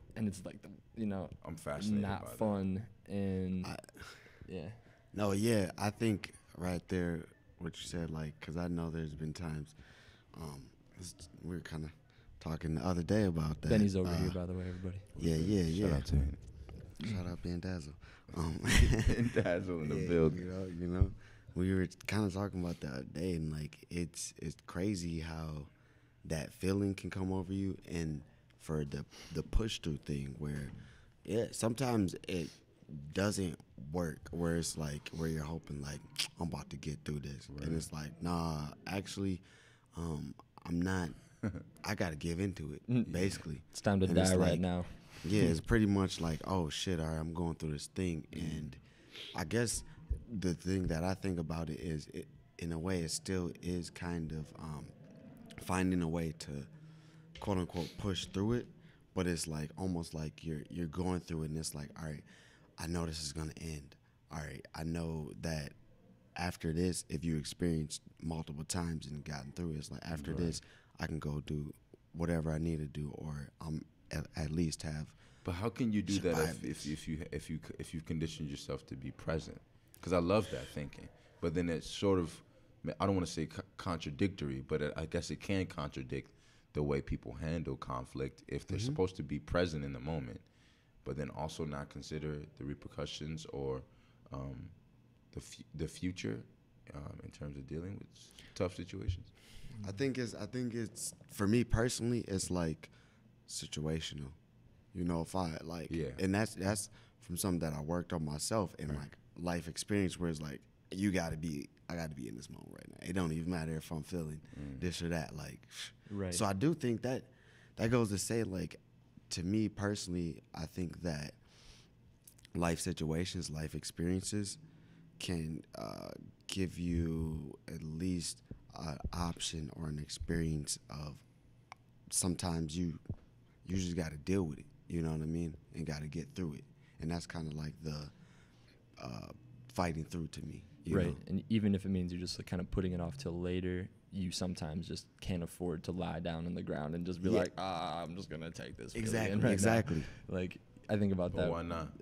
Well, I mean, just like let's take it back even conditions, environment, like it could be like a survival thing. It could literally be like, yo, right now you can't afford to be an anxious mess. You have to fucking start this fire, or you have to. Otherwise, we're about to. It's all gonna be fucking way worse. Not fall off this rock cliff or whatever it might be. Like basically using the future outcome of the negative to push me to want. In a sense. Yeah. See, I think I'm thinking about it in the sense that, like, I think there's a spiritual and universal reward of laying down when you're not supposed to. Okay. And maybe it doesn't show itself in this realm or plane, but I do think when you take that time, because when you say survival, sure, I think even the way we think about survival is very skewed. For sure. And it's very American. You know, and that's okay. You mean because we're American? To say like survival of the body? Is that what you're talking about? Of mind. Because elaborate on that. Because when you guys talked about the analogy you used without being too literal was like you got to start this fire, or you basically have to provide, right? You have to be and produce in that moment. You can't afford to be an anxious mess. But I think you decide what you can afford. And like, and kind of what you're saying, it is situational, right? But also, like, I don't know, I low key believe that, like, if you were to deal with those things right then and there, whatever length of time it took to process that through would be worth it. Like almost like that might be the best moment to do that thing. Yes. That's my takeaway of pushing through, is even though your job is on the line. Right. Even though your relationship is on the line, even like these things that we hold on to as dear is not more dear than your sanity. That reminds me of totally. That totally reminds me of a moment that I had months ago where, it was literally like everything had to for this condition. You know what I mean? It was like everything in that time was like, nah, I gotta chill. I'm not leaning back, but lean back. I gotta chill for a second and just like go through this real quick, not even think about any solution, any outcome. I don't even care at this point. I'm just like, let me just go through the whole thing. That resonates with me so well. It's just like I don't even. It just seemed like you were just letting your brain just rest. It was just like, you got it, because I feel like brain be all the time. So it's like that moment really felt. I really resonate with what you said on there, because it just brought me back to that moment where it was just like, damn. Afterwards, I felt. Does your brain sleep? Does your brain rest? I don't. Is that what psychedelics do? No. I wouldn't say rest. Rest. Well, there are different parts of your brain too. Yes, but like I'm saying, rest in terms of relaxation, because there's activity. Yes, there's hyperactivity, but is there a less than activity? Is there just like a low brain activity where it is able to like heal?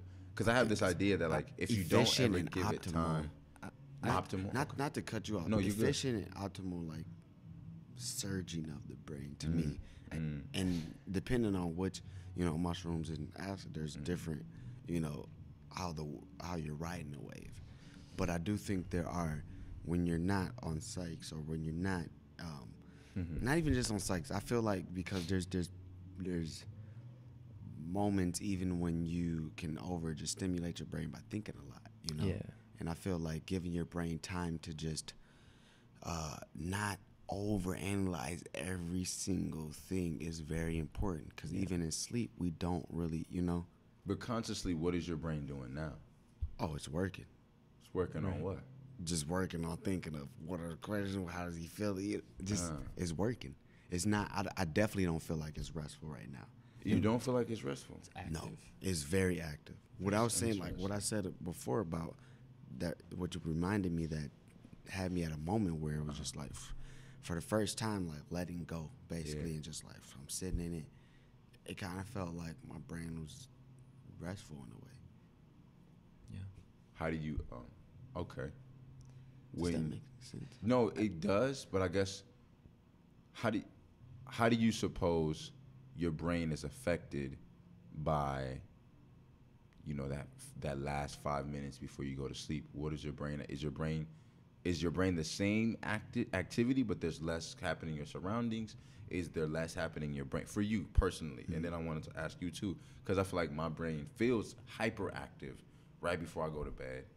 Then I wake up and I'm like, and then I'm conscious again, and I'm like, I don't even remember those last thoughts I was thinking. But whatever my brain needed to address before I went to sleep, it did.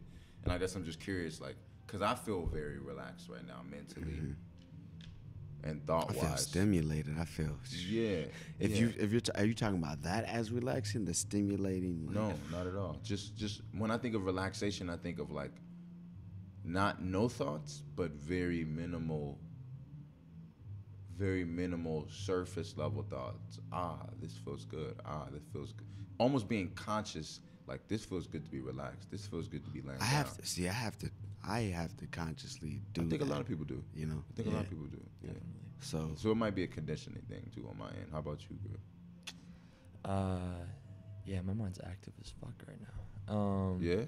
For sure. About what? Like like I want to hear. Like what you think about?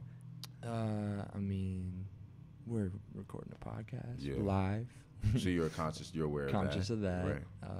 We're having a stimulating conversation about mental stimulation and relaxation. But somebody's this is an killing area it on the banjo. I know, and there's other things going on. We This got is an entire stimulation all around. performance. Yeah. Yeah. And we're talking about something that I think about this stuff, and I've definitely struggled with a lot of it. And you asked earlier about the psychedelic thing, about what it does specifically. And I'll just say that I've had probably my most anxious moments ever on them, and also my most relaxed moments ever on them. Dude, speak on it. Dude, Yeah, for sure. I think they're one and the same or something, bro. Yeah. I feel like there's something, like there is a spectrum. I view most things as a spectrum. Sure. But I think particularly when it comes to peace and anxiety, there's a very fine line. And I don't think that's a shared narrative through psychology, through therapy, and in the world. But I think really, depending on who you are, because I'm speaking from a privileged place. I don't have severe anxiety. You know what I'm saying? I don't have extreme depression. I'm speaking from a very privileged place. Some people have different, out of line issues, circumstances. So, and view it differently. And view it way differently. They just, they're indoctrinated. That's what they believe, and they have different experiences. I guess when I think about it, depending on who you are, you can make a few tweaks. When you learn how you work, it could just be a few tweaks that turn you from hyperactive, stressed out, anxious to calm as fuck. Totally. Yeah. To speak on that too, like I was just watching this interview with this guy, short story. The power of belief, and even on a chemical level, like what you're doing to yourself when you say that I can't do this, I constantly can't, or I can't think that way, or just you know what I mean? Like whatever you're trying to do or get through, I think that also adds to it. How you self-talk, how you talk to yourself. How you talk to yourself adds to it, because it's like you can have all these things and deal with all these things, right? But I also believe that there's responsibility of yourself to heal and deal with the issue that you're going through and that you have, where it's like, don't talk down on yourself about it. You know what I mean?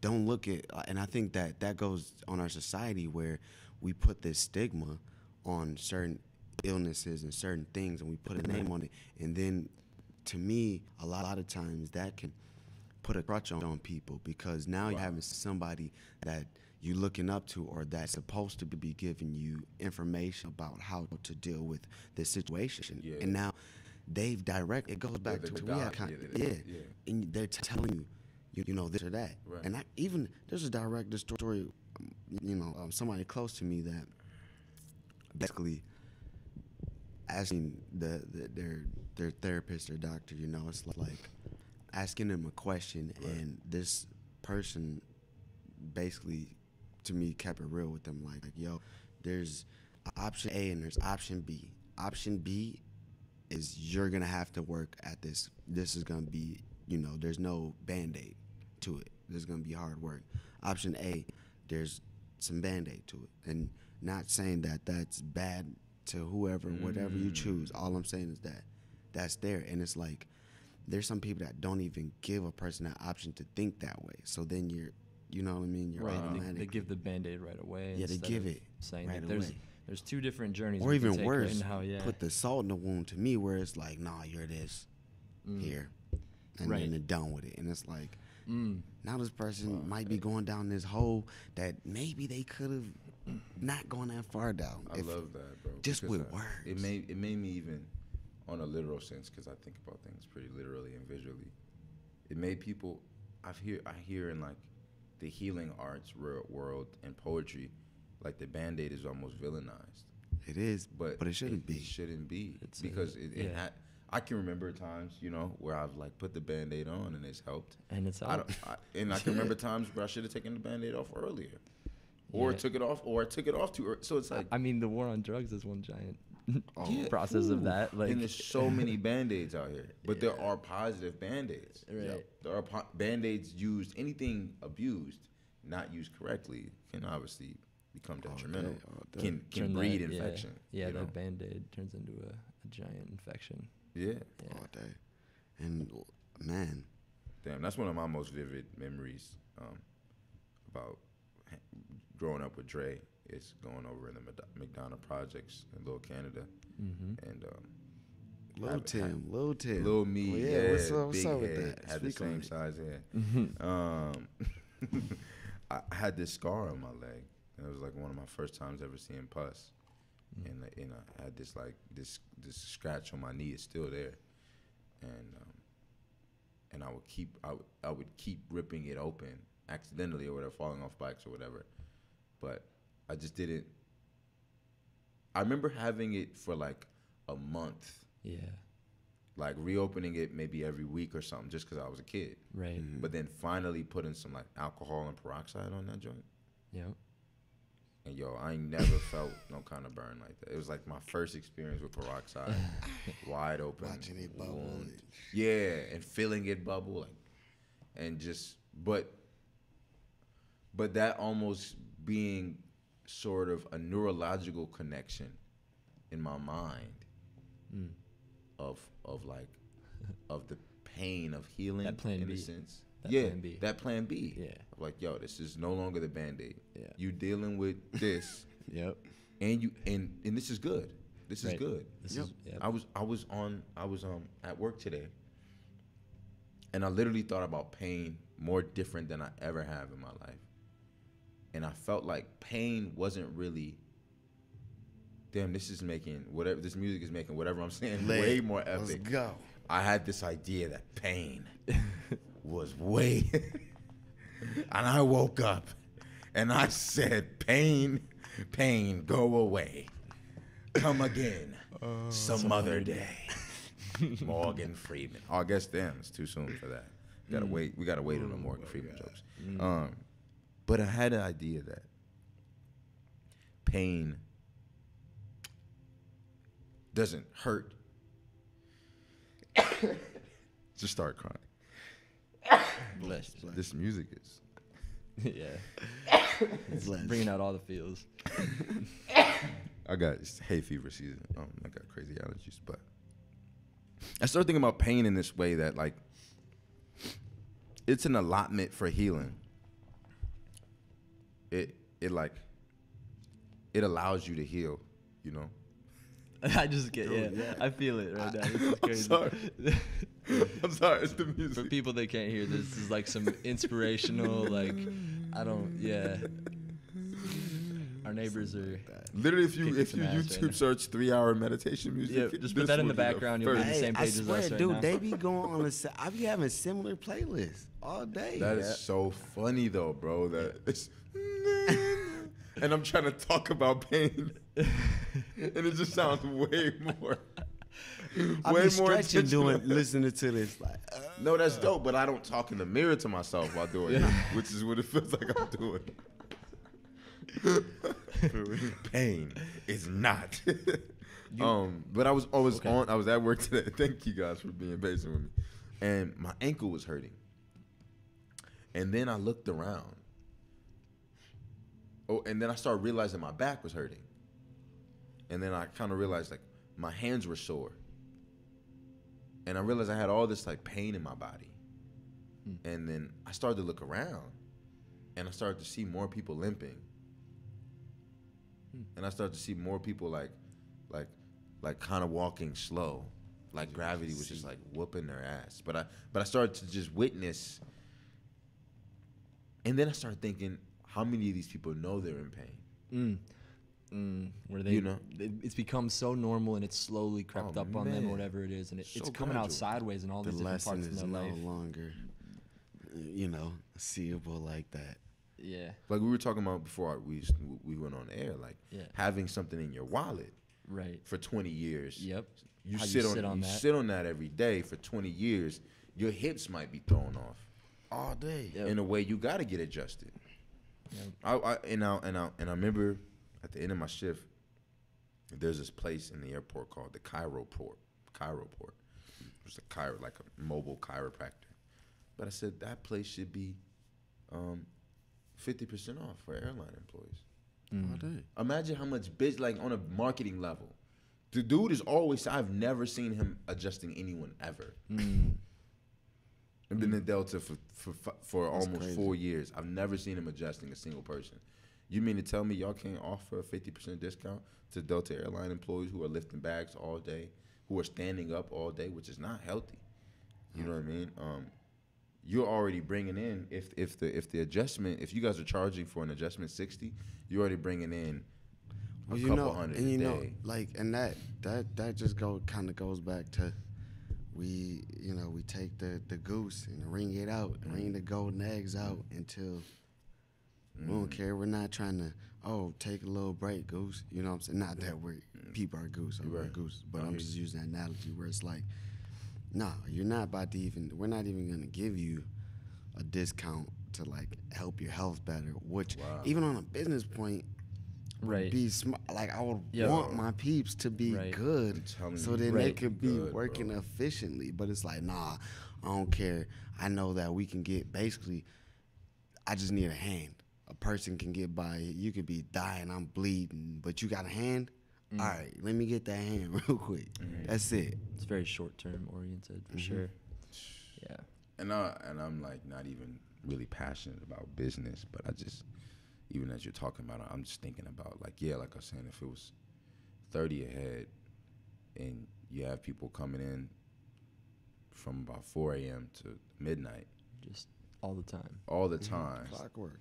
the brother, and then I started thinking, is the brother that's in there that's manning the area, is he paid additionally for doing that work? Does he enjoy just being on Facebook or Christian Mingle all day? You know what I'm saying? Is he chilling? Does he want to do? Is he passionate about his work? Right. Right. So I Well, then think, get somebody in there that's passionate about that. yeah. Unfortunately, And Minneapolis knock a is hustle. like, I've been in a lot of airports. Minneapolis, it's top 5 airports easily. Easily top 5 airports, and I'm talking about in the world, Craig. That's crazy. In the world, yo. It's up there. It's up there, bro. Just in terms of how it's built, just in terms of how the functionality of it, the cleanliness of it, the customer service. There's people in Minneapolis, retirees, whose job is to help you get around. And that's not to say that's foreign in other airports, but you're not going to walk, every quarter of a mile and find out. There's a help courtesy that station. we have, Yeah, here, man. a service that we have. 100%. For sure. 100%. But I was just thinking, like seeing these people, wondering if they're in pain, thinking about the pain that I was in, then thinking about my pain differently. Am I in pain, or are these areas healing, and my body has like a mental? What's that? They're letting you know. Yeah. That's the whole thing. It's like we understand now that pain is your body letting you know something's not right. But it's not to say that something's wrong per se, or that it's broken, or it's not. Unless you're looking, it's bleeding, it's cut, or But something even like that, like, because there's the idea that like you don't even know you have a cut until you see it, and then you believe it, right? And then you feel it. But you could have went the whole day Right. I've You know done what I'm that saying? before. You'd be like, man, something itching. Yeah. You know, even or you'd be like, maybe it's not, or you just be like, notice, like you put your hand, you're like, that itch a little bit. Right. Then you look and the You look, pain you just increase. like, You're like, ooh, Weird that shit thing sting. there. Yeah. Yep. Man. Huh. I was gonna say something about pain. It can be a good teacher. Yeah, that kind of reminds me of going back to the like letting go or pushing through it, where like I think about that even like with tattoos. Like the lady I got these two from, her whole thing is this idea of tattoos as a healing art, and that people end up getting tattoos on their body in places where they need it without even knowing it, like on meridian lines or whatever you want to, you know. And Damn. right, and she like the whole, you know, you go in and the process is you know, she'll kind of like make Shout that her out. part- What's her name? Corey. Corey? Tattoos by Corey. Corey on Lindale and Lake. Nice. Damn. She's really cool. That's touching. Shout out Old to soul Corey. as fuck. Oh my god. But like young middle-aged body, physically, not her shape. Okay, I'm sorry. I just ruined that shout yeah. out. But it's all good. It's But all good. old But soul- she's, when you said she's old a soul, judo that's what- master, so Oh. is that. She's epic. So don't try her. Don't try her. Lindell Lake. Go get that fix. Go Um, get your. What would you say? I'm gonna get my next Mediterranean tattoo lines. by her. Meridian lines. Meridian lines. Teach me about that. Well, I'm not super well versed in the concept, Well, but I that's know good. that I I just know wanna- that the idea is that there are these like energetic pathways through the body that relate to certain organs, and that, you know, when they're stimulated through touch. I or seen them when I pain was or on different shrooms. things. Yeah, I mean, Oh my that's a whole God. nother thing, because that's We ain't gonna speak yeah, on that it, yeah, but that's a whole yeah. nother thing. But I mean, maybe I don't know. Is it a whole nother thing? I feel like Well, it's well, an easy. well, Well, I Well, meant a whole nother thing, like a whole nother conversation. Oh, but, okay. no. So yeah, the idea being, don't drop the mic, Tim. Don't drop the Yo, mic. I was almost done with the convo, so I was just like, man, let me get out of here. I'm sorry. No, I'm sorry, Mike. I'm sorry, everybody Alright who then. purchased it. Damn, it's good. No, Amazon it's special. durable. You can knock somebody in the head. My back is struggling. I've been working all day, so. But one of the things that she'll talk about in the process of it is like, you know, actually sitting there with the pain. And I noticed, it was so crazy. I noticed like, all right, when I got this tattoo, this monarch, it didn't hurt that much that day. It was nothing. And then I get a mirror tattoo on the other side of a different thing, different intention, but one's about my dad, one's about my mom, and femininity and masculinity. And the one on the left though hurt like a motherfucker, like a totally different experience. And that day was like Same artist, same artist, same very similar I mean, position. yeah, and I mean maybe it's a little different, but I mean, I was definitely a little bit more detailed. yeah. So we're dealing with the finer needle for sure, but I just know, and I know my headspace that day was a totally different space than this one, but I just, you know, what she'll talk about in the process is, you know, breathe into this thing, like breathe through each of those strokes, like and feel it, like let that like kind of let it put you into this almost like different state, right? Dude, instead pain of like is- instead of avoiding it and tensing and like you know. We've been messing with pain for a minute though. Oh hell yeah. Just the way we experiment with it, the way people respond to it, pleasure sensors that are triggered by it, and pain, the similarities between pain and pleasure. For some Everything people. is such a fine line. That's what Yeah. I'm learning in life. Everything is such a fine line between. Yep. Like it's just like love, hate, pain, play. Like Yep. there's always this walk between it. You know. Yep. But hate, I don't know if I've hated anything. I feel like you can only Just hate what for- you love, really. But Huh. because is that like almost to say that like you can temporarily hate something only because you love it so much? Is that what you're saying? Something like that. I mean, I just feel you can like only to be really hate something, you gotta love it. I don't think people love pedophiles. No, but I don't think people really hate them. They might be disgusted by the person, but to really actually hate somebody, Yeah, I could agree with. I think people have definitely convinced themselves, but I don't think that's. I don't think that is really true. I Yeah. think you can convince yourself. You probably disgusted, but it's like you really don't know the person. People hate Hitler. Damn. Do people hate Hitler? I Or can't do they speak hate for what he everybody. represents? Maybe more what he represents. Cause like if you were to know a person, the thing that ties us together is a human. Like everybody's a human. So I feel like if you were to look at, you know, I'm pretty sure there's plenty of evil people you can look at and dig in. At some point in their life, you're probably gonna resonate with something like, Right. ooh. And then you'll be surprised yourself. Like I just resonated with this evil person or whatnot at a point in time in life. I'm trying to say Hitler was like a Wu-Tang fan. I mean, I didn't know. I didn't know Hitler? he was I didn't know he was homophobic.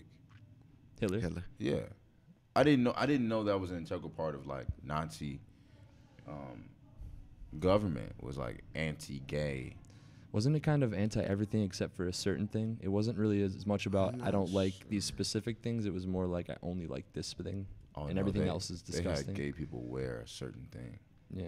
They would identify gays Right. as specifically gay. Right. But I hear what you're saying. You know what I That mean? it was a broad thing. I'm saying in specifics to the homosexual community was targeted and isolated Sure. and identified as same way with Jews. Right. But also I just didn't know. I don't know. Like I just didn't. That but I wasn't think there really was information. I don't know anything about I that. didn't have so that yeah. information. Yeah, For I'm sure. not too. I just learned that through sneaker culture and stuff. Interesting. Yeah. But yeah, I mean, whether you should, hate a psychopath, I guess that's an interesting question, which at some level I think is what the question of hating Adolf Hitler comes to. Because, like, I don't think there's any way you can really separate that concept from a person like that, like being a psychopath. Like, I think everybody has the potential to be a psychopath. I think we need to restudy how we look at for sure. But I think we can also definitely agree when someone that is somebody's expressing doing that, evilness. Yeah, for sure. Yeah, Then just a and certain like, level of cruelty that Yeah, can no. exist. That's like they're. He's an not- example of some yeah. cruelty that people. No, I think there's a line that people should draw. That's my line. Maybe some people But I don't, mean- but I don't think that. I think that line was clearly crossed a couple times. Right. I'm just saying. I think we just throw on like I don't know. This person's a psychopath. That person's a psychopath. I mean, what drove them to them? What are all the circumstances? What are like? Sure, That's but what I want to know. I think that the trouble with it is like you might be able to map all that out. You might be able to understand the history. You might be able to do all that. But is that going to stop that person from Nah. killing a person? I don't think think- I was going. I don't like, I know. don't think it's going to explain it all the way. Well, with yeah. all Then the there's things. that aspect of The it. school shooter. Look at school shooters. Like it's getting the line is getting blurred. You used to be able to like look up stuff. They were like National Rifle Associate members and It all made sense more so. yeah, Yeah. it connected. It's like And that's okay, this smart. is like a trend. But then it's like there was like a couple out there that's like I think out of like the of all time, I think there's been like almost 300. I just think it's to be 300 more. school shootings. We're just so quick to, like, how are we gonna learn? To me personally, like, if we just like, Label. I think labeling is important. I think that it can hurt sometimes, but I think it's important to know But differences. psychopath? No, I'm just saying. I think that there's something, and psychopaths is something to me that I think that we should study into, look more into it. That's all. Because I think we're touching small amount. You think we should do a neurological study? Because we in the last 10, 20 years, we found out a lot more about the brain. Like, and it's little. It's little. We don't even really understand it. I was gonna say I think it's like heavily theorized too. That's what I like. We don't even really. We just know like this is working. This is going like this, and we named this something that. Yeah, people question. That's the weird thing. People question things so much. I think in terms of playing devil's advocate, when the right calls the left like snowflakes or softies or whatever, Right. I think I'm frustrated with just the acceptance of mainstream medicine, mainstream Western medicine. Because you hear people upset open with to Eastern medicine, but there's an acceptance of mainstream Western medicine, but a serious resistance and rebellion towards Western government. So it's like you can accept everything that the government has already like put their stamp on or approved in terms of like science or in the name of like medical discovery, but you also still feel like science has the cure for AIDS and they're hiding it and only certain people can access it. So I think there's just like a double standard almost. Definitely a double standard, but then it's wanting difficult. to stand some ground on something. Yeah, and it's nuanced. It's so complex, but I just think people choose sides with what they're comfortable choosing sides with, but you have to also identify the contradictions in doing that. That's why I feel like I lie in the gray, in the middle. Can I speak on that for just a second? Yeah. In regards to medicine specifically. Yeah. I think one thing that I've been thinking about lately, that I think Western thinking sort of tries to draw this this picture of it being two different sides, and that there's this Western side and there's this Eastern side, and that and even as it's evolving and people are becoming more accepting of Eastern concepts and stuff like that, and we're integrating and I would even say appropriating aspects of the Eastern side and picking them, they're still being used in this specialized kind of way. Like, we're going to pull this from that because that's useful there. We're going to pull this from that.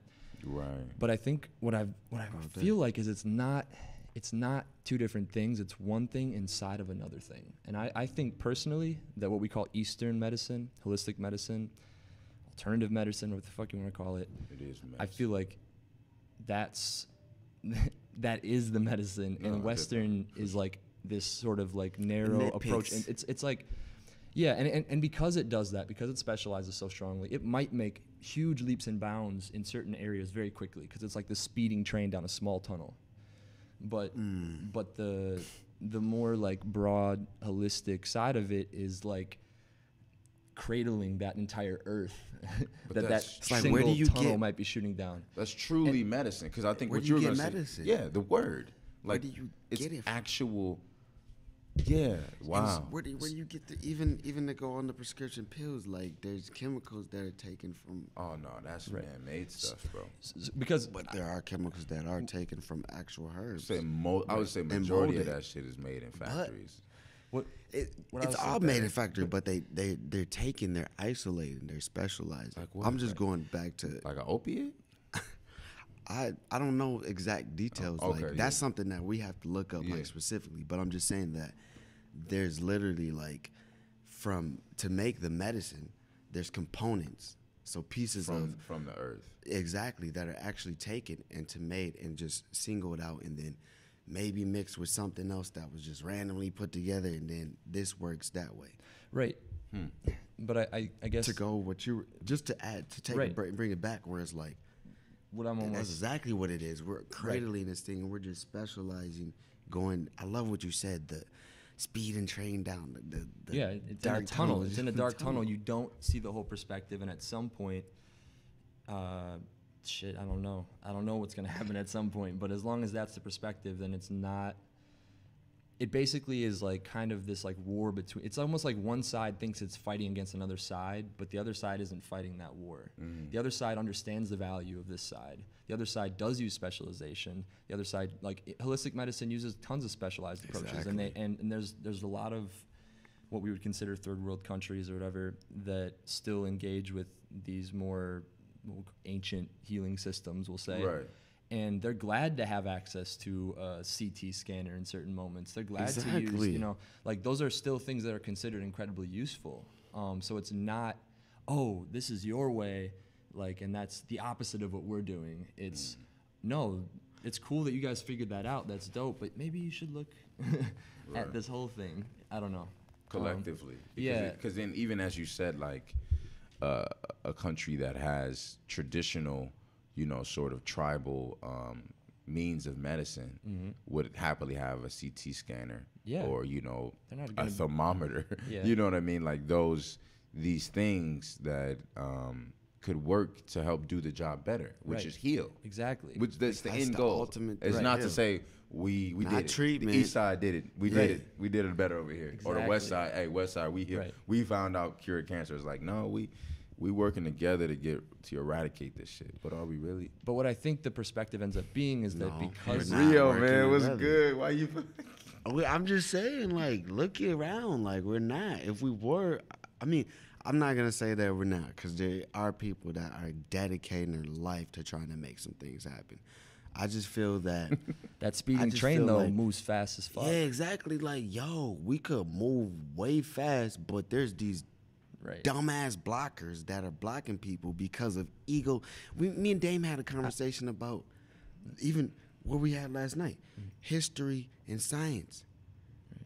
If one is messed up and thrown off, Right. how can it?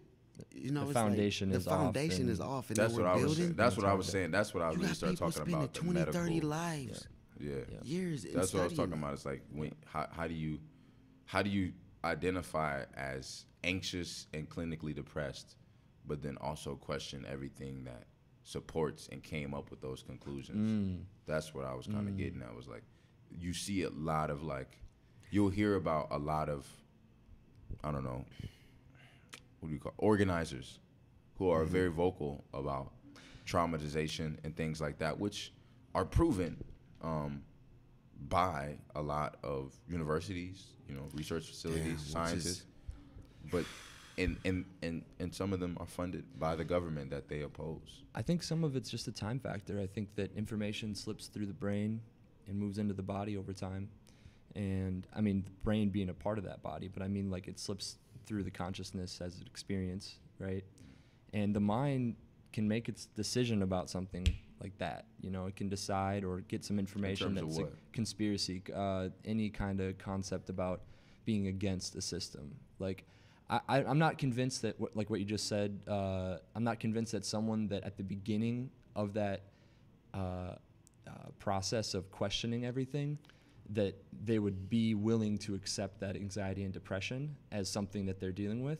But I think if they had that perspective and then eventually gained the perspective of, I don't trust any of this shit, that other perspective is still going to be, it's going to take a long time for that to not be, and especially if you don't have anything to replace it with. Like, you know What's what I mean? the replacement? Like, What's the how do you alternative to it? if that's become your mode of thought about that ailment or whatever it is, if that's Right. become kind of like the status quo or whatever you want to call it, you've become complacent with that concept, then it takes a lot of time to separate that from yourself and hopefully replace it with new ideas too. But it's just like, you spend 10 years with a psychologist who's been giving you, or a psychiatrist, Just imagine, been- giving you pills Take it. and telling you these certain things, giving you that plan A.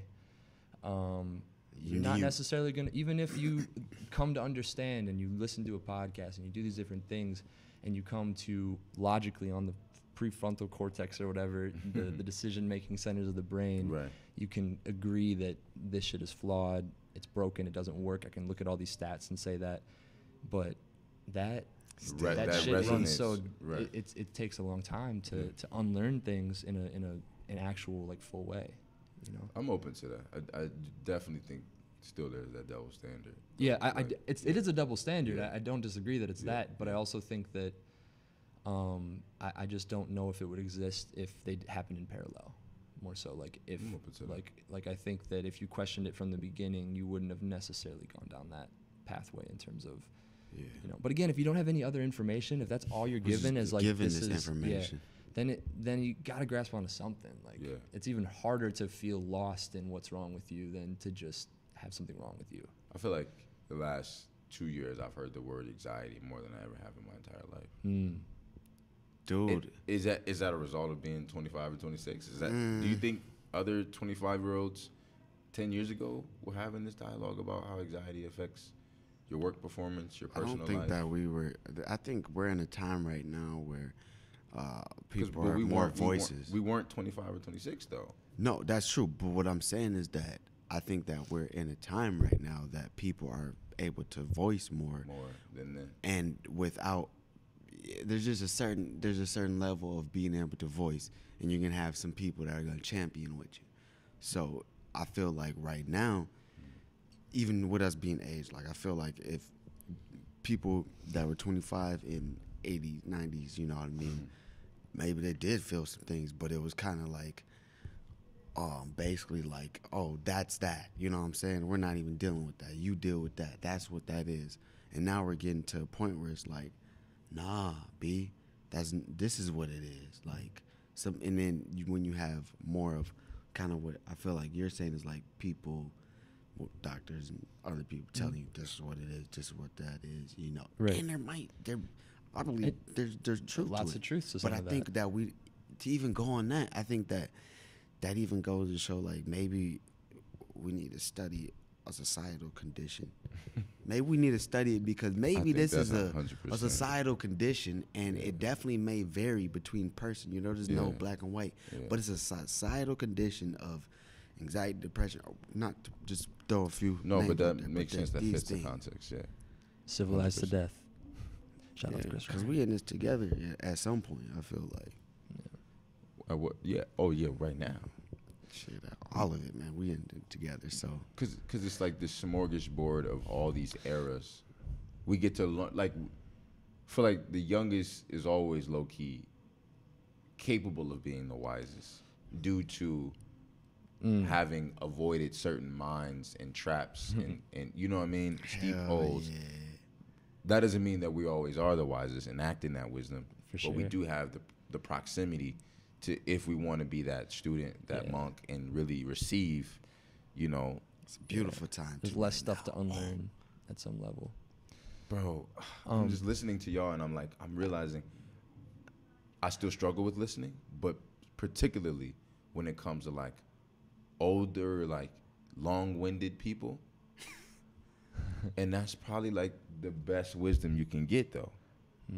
It's like the wisdom that you're almost, I don't know. It's something that about cool old people that resonates with what they tell you. Hey man, do this. But then it's like something profound about somebody who's decrepit and senile who's telling you something that you might not be receptive to, but you might really, really need. Like, I mean, and that happens with like, you know, random person you meet at a bus stop, homeless people crazy come up to you and Yes, say some homeless crazy situations. shit. Like, I mean, everyone I know on a personal level, I think, has had something like that where someone has come up and like had a moment with someone that's like, you know. Maybe I perceived it in that time because I was going through this thing, or maybe Yeah. this or that happened, but for whatever reason, some shit went down, and it's like this person just like, is this God or Right, is this right. some entity or Right, did they some divine intervention from, something? or is this just I'm going through some shit, so I want to interpret what this Right. person is saying, how I want to interpret it. Nah, B, it's just a schizophrenic dude on the corner. Yeah. And maybe it is just a schizophrenic dude, but who is- takes the bus for one stop. Yeah. Yep. And then you never see him again. And now you have that wisdom infinitely. I have a fear that I wanna ask you guys about this. See what you guys think. So, going back to the kind of Eastern Western thing, and we're talking about the societal condition. We're talking about anxiety as a thing that's becoming more on our tongues, I guess we'll say. What happens if the way things are figures out how to make people like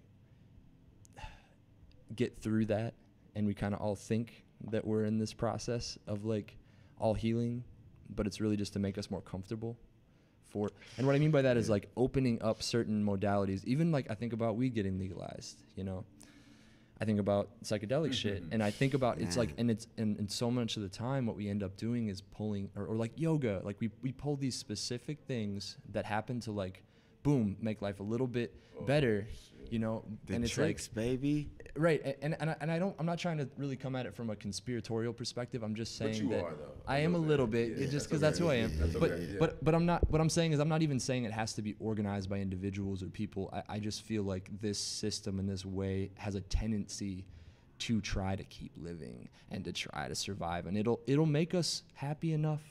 You know what I mean? Like to Damn. continue, and that's making me nervous lately a little bit, because I even hear people that are really entrenched in, or that maybe consider themselves really entrenched in Eastern philosophy, but I feel like they still are like coming at it from this thing where they're just like pulling these pieces from it and not like trying to look into the culture in which it came from and the way of life that it's like, I'm just trying to get this little piece of healing from this, and it might work and it might provide a benefit, but I just wonder what happens when you start like just picking all that stuff apart, and you leave the shell, and you've just taken out all the like pieces, and you have this like, you know what I mean? Yeah. So is that an unrealistic fear? Does that seem? I think that's. I mean, I think we've seen that, you know, Yeah. and I think that it's coming again, and like we're living in these times that we're able to see that happen. Yeah. And I don't know. I don't know what to really, because it's happening, and Dude, that's so it's beautiful. gonna keep, you know. Yeah, that took my mind somewhere, because I think we talked about it the other day. I might not be able to see certain systematic oppressors and I guess designs be eradicated in my lifetime. But I Yeah. think in terms of that, I have great hope that even with picking the way we've picked, and it may just be narcissism. I'm open to that too. With choosing what we have chosen to exercise in terms of like healing, in terms of happiness, there's almost still such an innocence and purity to it that I think that will even supersede Right. whatever someone's poor judgment on that thing is. Like, in terms of like medical marijuana and stuff like that, might be a whole nother thing, because I think it's like that's It's a subjective. situation. But when you like, I don't know, it's almost like when you, yes, even if you don't know all the health effects of a vitamin per se, you're still going to be supplemented and benefited by that vitamin. Yep. You know what I mean? And so that's how I'm kind of viewing, at least, and I might have heard it differently, but at least in terms of like healing arts and Eastern medicine, or aspects of Eastern philosophy even, that people adopt in everyday society and sort of commercialize. For is sure. what I'm hearing as well. Yeah. All day, You every day. still, even if capitalism is somehow driven and supported by those things, in a sense, I think almost capitalism will be eradicated by the purity of those. It's almost like a snake eating its own tail in that case, then, right? Because it's like Essentially. it wants to take in so much, and then it happens to swallow like something that like if I'm it swallows confident. it, you know what I'm saying? I'm like, confident that's what's it gonna reminds happen. me of the rotting tree you brought up at the beginning. It's kind of like, you know, there's some foundational issues, Right. some foundational Pull it up. disease, well, Infection. Yeah. you know, and I always wonder, you know, is it something where like there's gonna be something that sprouts from the same place, or is it gonna just kind of wither and really bad things are gonna happen and we'll see another tree grow? Well, what do you know? see? What do you see so far? Man, Because I think that's the important question. Do you see blossoming? Do you see? I see tons of I personally feel like there's definitely going to be, like, we've built this entire thing, how many billion people are on this planet now? It's 8 billion? 8 billion people. It's all built on this completely unsustainable model of taking from Earth, like resource. We built our economic systems around ideas that don't pay attention to the resource that's taken. It's all abstract from that. String the goose. But all those things are limited resources. And so it's either, and the only way to continue that is we have to then, like, okay, now we go to space, and now we, like, you know what I mean? There's like this approach that you can take that basically is like, we'll just completely continue to devour everything. Or there's the approach of slowing the fuck down and trying to live in a little bit more of I think it's just this whole bigger, better, faster, stronger, like that whole idea of it all needs to move so fast and it all needs to be this advanced and you know.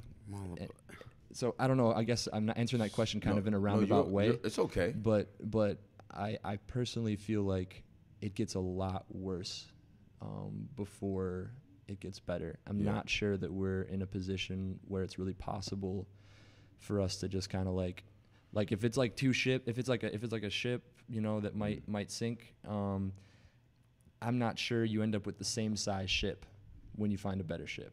Okay. You know what I mean? I feel like there is some level For of destruction almost that and occurs. minimalization. I see the thing too, Griff, is because I'm very like I'm conscious of what's today's date, June 6th. Mm-hmm. What's it like? Fifth. 11? Well, it's 6th probably now, about midnight. About midnight, right? Uh-huh. Yeah. I'm 26. How old are you? 27. 27. 28. 25, right? Yeah. So conscious of like where I'm at least what I'm told where I'm at right now. I believe it, subscribe to it. I think the best is yet to come, and I disagree that it has to get worse before it gets better, and it may be worse is subjective in terms of like what you expect or what that looks like or what it doesn't look like, what it just may feel like, and what changes happen. But I'm really convinced in the youth that the way that the youth move, like I was hanging out with I don't want to call them kids. I hung out with 10 young people today, did a photo shoot for a festival that they're organizing. Mm-hmm. And out of the 10, 9 of them were vegan. Mm-hmm. So I think this explosion of veganism and even if you're not necessarily a vegan per se, just the acceptance. Are you a vegan? No. Okay. I'm just making sure because there was somebody who had at the barbecue that I met you at. Somebody had brought some like vegan. That was Jonathan and come on, I'm tripping. Okay. I think people we're in a Good. time She was where, amazing. yeah, Bro. she She was got it. super smart. Steph, Yeah. Yeah. But I feel like that in terms of what I see, yes, I'm open to it getting worse before it gets better, and I might be responding too literally to that, but I just feel like what I'm seeing in the youth and like what I'm hearing from them is just way more progressive, way more focused on being honest about their pain, way more nuanced in the humor that they have about society. Like sarcasm from like an 8-year-old is like normal now. Right.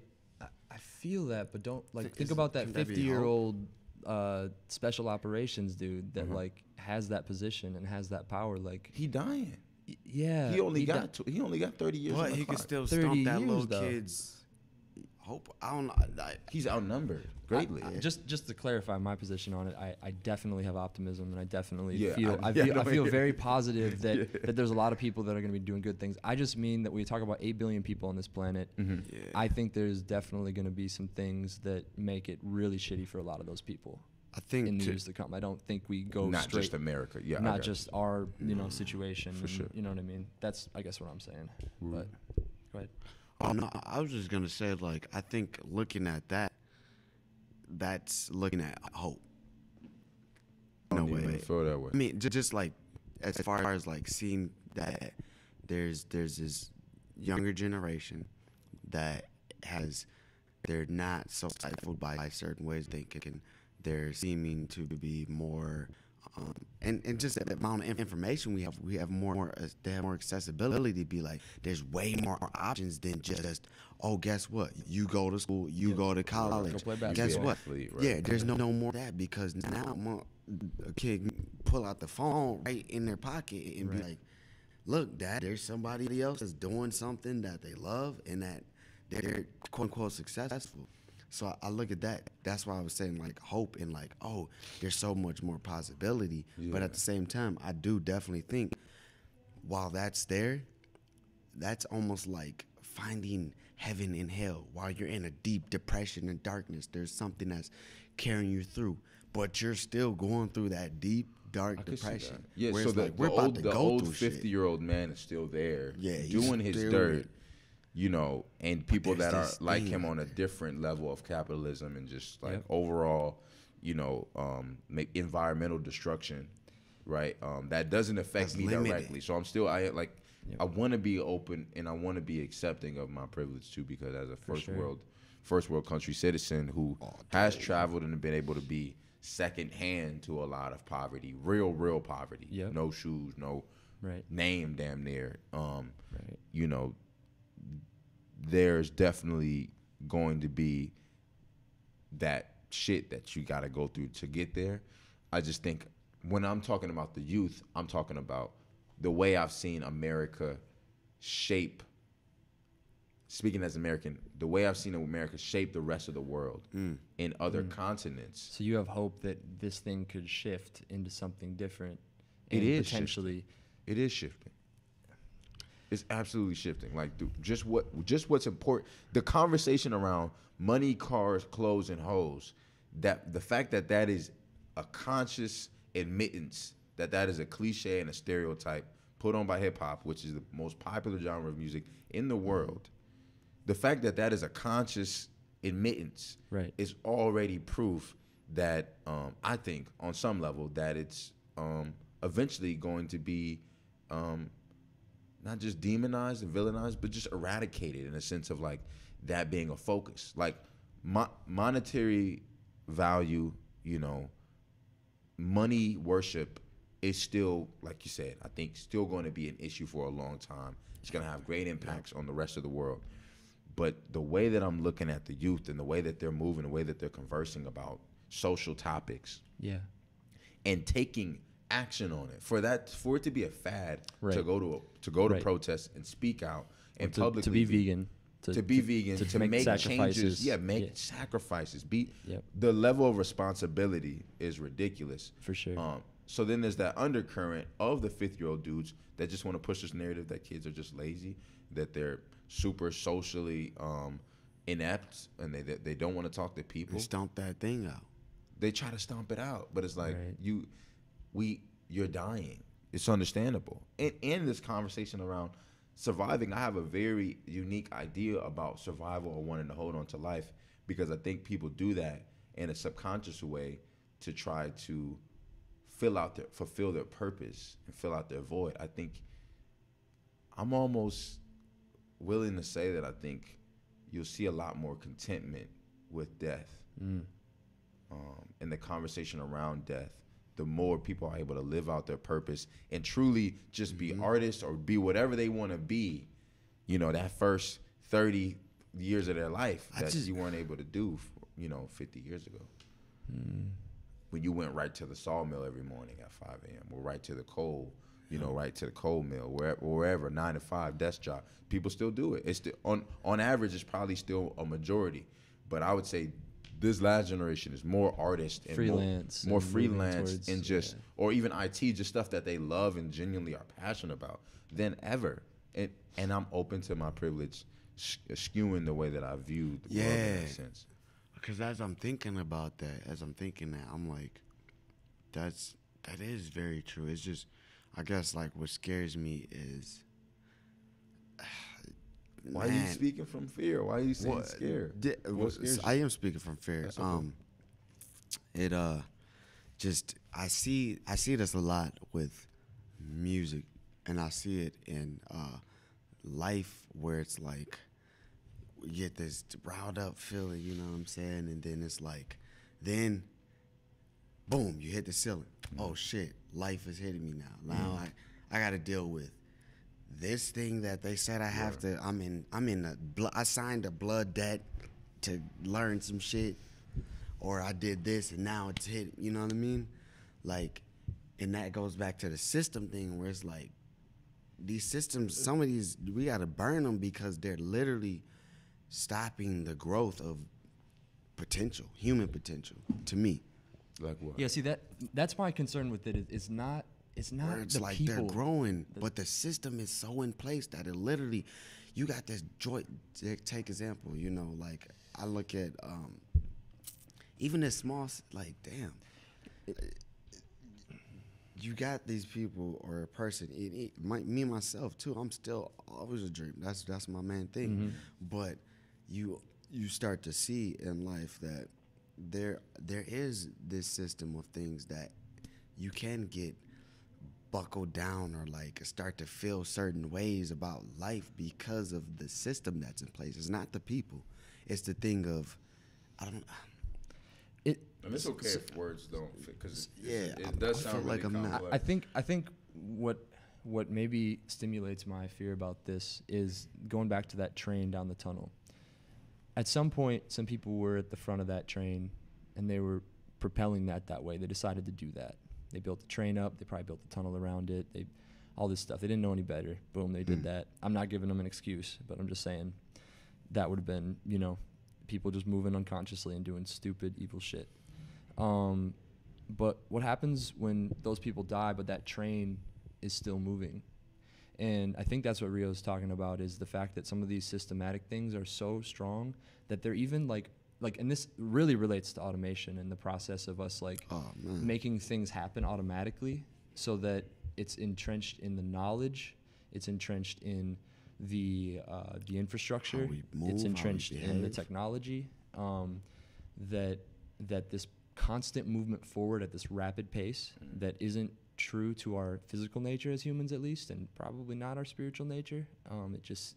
I shouldn't say it's not true to it, but it's very disorienting. Like, I think that anxiety aspect shows up because we're literally moving so fucking fast. That's crazy. And we're not looking outside at the light at all. Like, we're, and but then what happens when there's no people in that passenger seat anymore? And I think that's what I'm concerned about. That's the next I'm not step necessarily that I'm talking, about. and this is why I say I don't necessarily think about it as conspiratorial in the moment, because I don't think it's that. It's more like I would rather almost have that human there that might have some chance that they could be reached, that they might change their mind and decide to stop this train. But what happens when the thing is just so strongly set in motion that there's, you know what I mean? You don't think the train is slowed down at all? No, I don't think so. Look I at personally the think prison it's speeding up. system. Look at the prison. Look at us. I think Look the at train us is full of- talking about this right now we're, as we're black pushing men. it. I Yeah, think no, the we're train is- pushing it. We're trying to push that. The train is pushing full. what? The train is full of more enlightened people. I don't disagree with that, but it's definitely still moving very, very fast. I don't think I'm disagreeing that it's not moving, but I think you can't ignore the fact that its trajectory is definitely changed. It's moving, but I think to say that it's still moving towards, But I the don't fact that know. it's moving this fast is what concerns me. Just What are we even moving just the towards, though? basic who's idea. to determine the speed? But that's, I feel like what I'm saying is that, like, that became such an important part of things, the convenience, the speed, the, like, there is no slowing down. And even the young kids that you're talking about, like, I definitely think that, like, there are good things coming up. I know people talking about meditation a lot and you know, these different ways in which you can kind of deal with it, but I still don't feel like there's any general movement towards a slowing down. And I don't think that, Bro, mindfulness is literally taught in school. Mindfulness is taught in schools? elementary schools. Plenty of preparatory schools. Yeah, they have a mindfulness class where they will sit down and they will teach like, I'm not talking about a meditation magnet school. I'm talking about mindfulness. Mindfulness, like, Right. And taught just in like, school. just Public stop. school or you said and that's preparatory, rad, but yeah. what if the reasons for that are based on the idea of that increases productivity? Complacency? No, not even that. That it is a mode of a single person can do more work in less time if they're But functioning that's what at I'm a higher saying. level. Either way, What are we if working they're- towards? If they're tapping into mindfulness, Then they might uncover some more truths. they will. There is, I mean, might is cool because it's fair, but I think it's No, they will. They will. But then does it go? It's still a choice. Are you going to conform? Are we going to? But it's there, Yeah. right? So it doesn't- That so is it's the just there, the train opportunity. changing trajectory. Is the fact that it's Right. there. Mindfulness is there for these kids, and that's there. The reason that it's there might have something to do with productivity, but someone fought to get that in those schools. Therefore, they're fighting against that old 50-year-old man who's an elite whatever. That fight is, as much as there's old people fighting to keep those systems in place, there's been old people like Bernie Sanders. I'm just using Bernie Sanders because he's cool. He's like everybody's uncle, but that have been on the streets and have been in the streets with Martin Luther, who are still breathing the same air we're breathing, Right. and are smiling and are proud, Right. And there's some people that are disappointed, but there are people that are proud of us, this conversation. There are people are For sure. proud of the listeners. And Yep. I think maybe the you want to finish something? No, I just want to say, and yeah, I don't want to take away from that, and I feel like it's easy To make to make it seem like, personally, when I talk, sometimes that take away from things and like Right. gains, wins, Right. so to say. it's understandable. Yeah, But- like cover up the light or like. Yeah, exactly. It is not covered out. I guess what I'm ultimately saying is like the light's real dim right now. We just in the dark, and I feel like that. Really? I feel like that we do have an opportunity to open the light up, but to even go to the other fear of the automation, when that comes into play, I think that chance gets way dimmer because we remove the human aspect, and now we've already set the thing. It's almost like once somebody created the internet, we can't control it anymore. People wanted to, but now it's, as we progress, there's different ways how to control it through the media, through the content. You see what I'm saying? Where it's like, So I there think is this thing that is beautifully growing, but if we set on this course and we're just moving fast, where we're just moving fast, and We're we moving did this fast thing for now. For now, yeah. But I'm trying, like, bro, the vision I have is so vivid. Like, eventually, if machines are able to do everything, and yeah, we're not able to have jobs, yes, certain people will have that money to do whatever they want to have with that money. But I'm optimistic in that frees up an entire population of people who can do whatever else that they want to do. But I'll also throw it into that mix when the machines can do everything, the system needs less people. Exactly. I just said that. I prefaced with No, that. no. But not in a I'm not. good I'm way, saying it bad doesn't way. need, like, so right now. Why would it be bad? But even population growth as a concept. Population control as a concept No, as well. but all right. So it's real though. No, hold I'm on. not Just saying that it's we've not, done but- that. But Just every through time I try to history. take it from Yeah, I know. conspiracy, y'all just. it's not conspiracy. It's not even guys. conspiracy. What though. I'm- we what do I'm- do That that. is a theory. No, we do have population control where it's Like like there's how? too many human beings. We got to figure out a way. In America, was population control? Police brutality? What I was trying to say. Police brutality. I think there's way more sly ways that's not even really that. It's not like food. Yeah, the medical System denying somebody of good health. You're just gonna die off. Even my mom said something about this, where as older folks, the Social Security thing, they'll play the game with you. Oh, you're gonna get it this date. Do it. Pass it over. People are getting old. People die. People, you know what I'm saying? Money still that money ain't touched by nobody. That could be true. I just read my retirement policy today, could be word true. for word. I spent my entire hour break reading what my retirement policy said. There was so much just BS and just like fine print. That was just like, Sure. That's what I'm saying. You're casted off. So those are ways of to me, those are ways of we don't need to worry about them. Oh, this baby in this baby in this area of the continent or whatever, they don't have medical there. We ain't gonna get to medical. I'm just saying, okay. Not to go that deep. I don't even want to go that deep into that. I want to hear Griff. Yeah, I guess I wasn't really talking about population control in that context at all. I was talking about the idea that most of our things that we have on this table are built by people still around the world. And that's providing some basic resource to them. But those people also, over time, have had less and less land to work with. They've had less and less ability to control their natural environments in terms of pollution and things like that. But they're still needed because that's how we get this shit for cheap. But what happens when you take away the need for their labor altogether, but you still have the power over them, which is what the situation is currently. And I say you, again, meaning like just the sort of leading paradigm, we'll say, of, I guess we'll call it capitalism. It is, right? It is that. These massive corporations that aren't really, again, they're kind of big trains that have a few people that are all trying to make money off the process of it, and then whoever's at the top is basically whoever's doing the best job at making that happen. And it's not a conscious, like, we're steering this thing in this direction for this purpose. It's just, this is the goal that's been set. This is what this thing's going to do. We're going to maybe change some things here and there, depending, if we can get away with it. We might have to, do this differently and this differently. But Oh, right. I definitely agree with that. but my concern with automation as a process is just that like the land grabbing has been a process forever. I mean, in this country we have obviously huge Which examples is of it, but just land that's imperialism.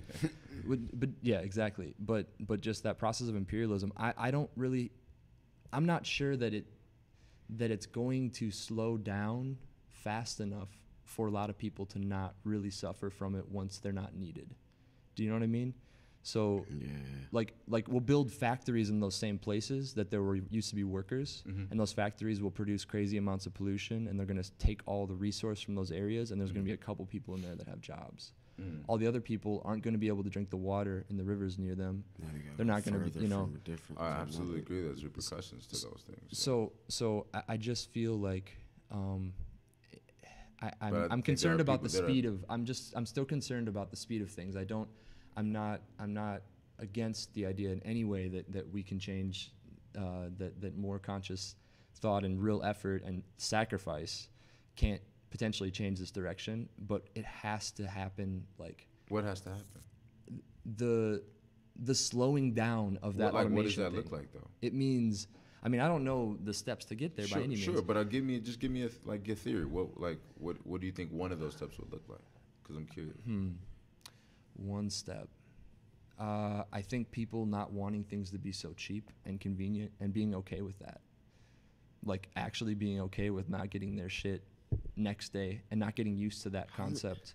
And but how do you like on condition something or being okay with buying something locally that might not even be like versus ordering on Amazon, you know, for the cheapest price possible. Or being okay with having an iPhone that's a couple years old instead of the absolute brand newest one, because everybody does that, right? And I don't really see that changing. That's so I'm not gonna hard lie. But it's all part of this thing, and I feel like, to me, the thing that sort of sounds like, I'm not sure any human force slows that down. I think there are natural forces that might end up slowing that down. And I think that's what I've been saying this entire time. But no. But when I say natural forces, I don't necessarily mean natural human spirit and stuff like that. I mean like natural disaster, and I mean like things that can happen. You mean nature to our planet? Yeah, nature. Yeah. But we're nature too. Like of ourselves. Yeah. But I guess that's like, and so when I say I think things get worse before they get a lot better, I kind of feel like almost. I do think they'll get better, and I do think there will be people that along this way will build better things and will learn to survive in it and do more good than the other people. Right. But I definitely think. But you said something about you not thinking we're able to slow it down. I'm not sure I'm not sure as humans we can come together to slow down that train. I'm not sure before it either collapses on its own on some Roman Empire type shit, right? Or there's some kind of, you know, natural thing, like, or resource depletion is another like possibility. But I mean I think space, like, we're gonna hit that soon enough, the Elon Musk type vibe where it's like we're gonna start harvesting things from Mars and other planets and asteroids and all that. So I don't think that's gonna be like a limiting factor. That's interesting.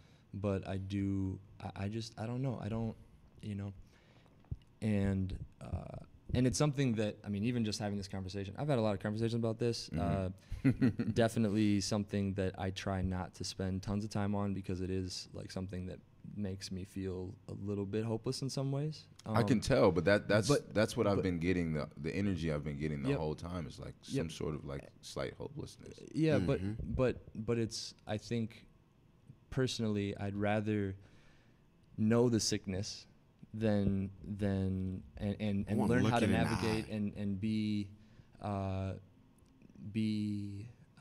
informed, right. But like also just realistic, I guess, about. But I think realism is defined only by your expectation. For sure. And the information you have on it. So if your entire information that you shaped around it is based around statistics gathered, and you, I'm sure, because that's what kind of person I know Griffin as, somebody who's going down the facts, educating yourself, right, doing research, cross-referencing things. Right. I think even with all that said, I feel like even with everything I've been saying from the beginning, with the facts that are there, right, as the train is built, as more factories are built, as more pollution is growing, there are forces opposing that that are also changing those numbers as well. And so maybe because I think that most of that had started from when it said like worse before it gets better, and then me just saying I didn't agree with it or whatever, and then kind of providing more context. Yeah, we dug into it. And I almost feel which is like dope. it's in a word, like It's hard to tell because all we got is these times right now. So it's like, Right. No, you know, we we have just gotta. we have hundreds of years before it to show that there's progress. No. So that's what I'm saying. Whoa. We do, but I don't Unless know. we I don't, like, what do you? Where were you Because our going? information What comes to you? is filtered. I feel like. And I guess So what it's it like- filtered when it doesn't benefit the case, but then otherwise it's accurate when it does benefit what we're saying. I think it's filtered regardless if it benefits or if it doesn't. Like it's just filtered. So I see can't what- I could- accurately say that we've progressed. We've gotten somewhere. But you can infer further that than we're the last. going in the wrong direction. I don't know what direction we're going. I don't I even heard know if both we of have you a guys sense of. you guys are just early. We have it No, all no, recorded. I'm not inferring that we're going in the wrong direction, like in necessarily wrong direction. I'm just saying that right now it seems like there's a small amount of light, and we're in this darkness, and we're just going fast. We're just moving. We're just doing shit, and when we've already created things. We already created things where we were like, oh shit, this shit is turn up, you know, and we probably shouldn't use too much of this. So before we create another thing that's about to completely cut, to me, like, because we're talking about the AI automation, that's cutting out a human quality factor. So then it's like when we have that around, Which is what? which is Labor. choice, which is dude. You Imagine said that's a having- human quality. That's something that we were conditioned to do. is be- No, labor No, no. existed way before. Like people we had to tree, we had to Yeah. grow things, we had to do things, we had hunting, to work. like labor's always. I'm just been, saying if that was taken away, and now it's just like trucking, for instance, trucking. Right. There's gonna be automation of truckers. I just talked to my mom's friend who went to take his license for trucking. He's stressing because he's like, in the next, my job is basically like gonna be out in the next 5-7 years. So it's like, what am I doing? Like, I'm just saying like that. Policing, like security wise, like you get what I'm saying? Like we're starting to take human elements Yeah. or things out of the equation of as we're moving forward in this life. If we Yeah, I start to guess. take those, Yeah, I guess I'm just speaking from an apathetic place for trucking, or even like for like Not- working just- with Delta. Like because I think about it today. I was thinking about it. Literally talk about it every day. I go in. It's like we have these machines, these snake machines, where you put bags on this snake machine, and it basically feeds the bag to all the way to the back of the plane, and almost pre-stacks them for you. Whereas for the last couple of years, there was somebody in that bin who was doing that, and Delta does a shitty job at compensating people for that kind of bodily stress and that labor. So as natural as labor is for our society and for humans, there's always been a part of labor that has been abused, at least in the industrialization of Yeah, civilization. for sure. There's that abuse that has happened.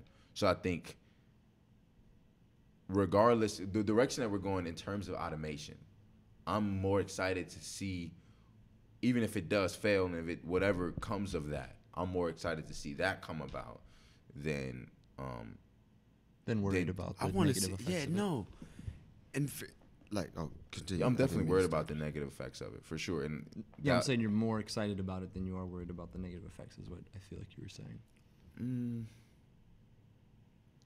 Maybe not even excited, just optimistic about it. Like I don't look forward to it, but I'm like, like I You're want to gonna see how look that at the works. more out. positive side. Than Not the even negative. almost like I just want to see how that works out, because I think to some extent labor hasn't really worked out. You know what I mean? Like we think about these jobs of people the human aspect of jobs. People are losing their lives doing these jobs. That's a big. sure. That's a main purpose of what people are using automation. That's a main way that they And I validate love that. I is love by it. is by fatality rate. So I'm not sure if this statistic is still accurate, but there's a book called Small is Beautiful, and in the book, this is an awesome book. People should read it. It's from the 60s, I believe, and the statistic suggests that there is an inverse relationship, or I should say, an inverse relationship between how much a society automates and how much leisure time the people in that society have. Meaning, every example we have so far in the 60s at this point of automation happening, the people in that same society have had less leisure time. And why do you think that is? I don't know. Yo.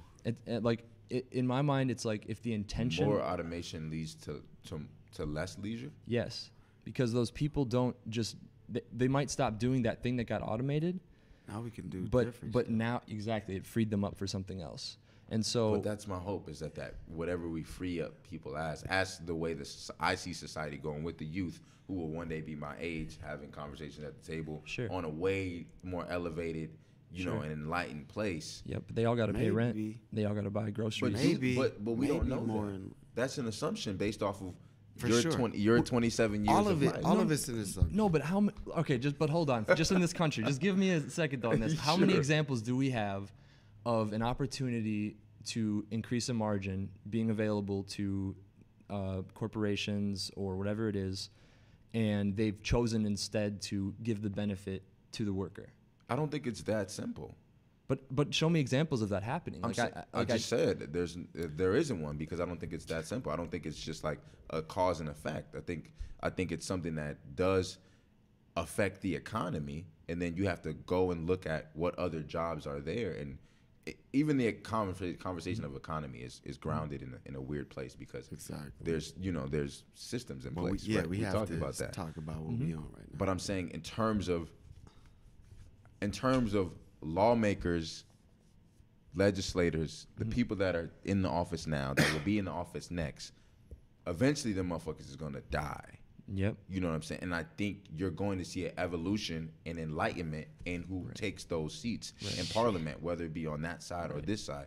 So, yes, the system is corrupt. Yes, people are still raising their kids to carry on those beliefs and those systems and that discrimination or whatever the case may be. But the kids are learning, and they're curious, and they're hungry. And you can't live to be 200. You can't live to be 150. You can barely live to be 100. Right. We're working on it, baby. We're working on it. Yes, those systems can be. Yes, those systems can be hundreds of years old and still keep strength. But I'm just saying, I've seen more proof that the systems, as hard as they are to beat, are beatable. They are. You can oppose them. Mm-hmm. And I just believe that when I'm 60, 75, I'm going to be looking back, and we're going to be talking, hopefully, just about either, and I'm optimistic and maybe delusional towards one way of it going, but maybe being like, man, when we talked about that, like, I'm glad it went this way. Yeah. Or damn, you were right, bro. Like it did get way worse than it got better. And maybe I don't see it. That's the thing. Like the optimistic about it, part about it is like you want to see it in your lifetime, or you hope your kids can see that, or your grandkids or whatever. But like you said, that system and that train might be moving at such a speed where I think it's a time thing personally. Yeah, I think at some level it's a matter of time. It's like I agree. If it can get changed in direction and opened up and tunnels demolished, like absolutely. But we're moving fast as fuck. That's all I know. Because we're young, but we're also old. Because this is what we know. This is what we've seen. Right. The facts are there for us to read and digest, and divulge and converse about. But I think it's just like, it's just this really gnarly aspect. And like, even when you talk about light in the dim, I don't want to be hyper literal about that. That doesn't have to be bad though. I think it's super subjective. I think it's super subjective.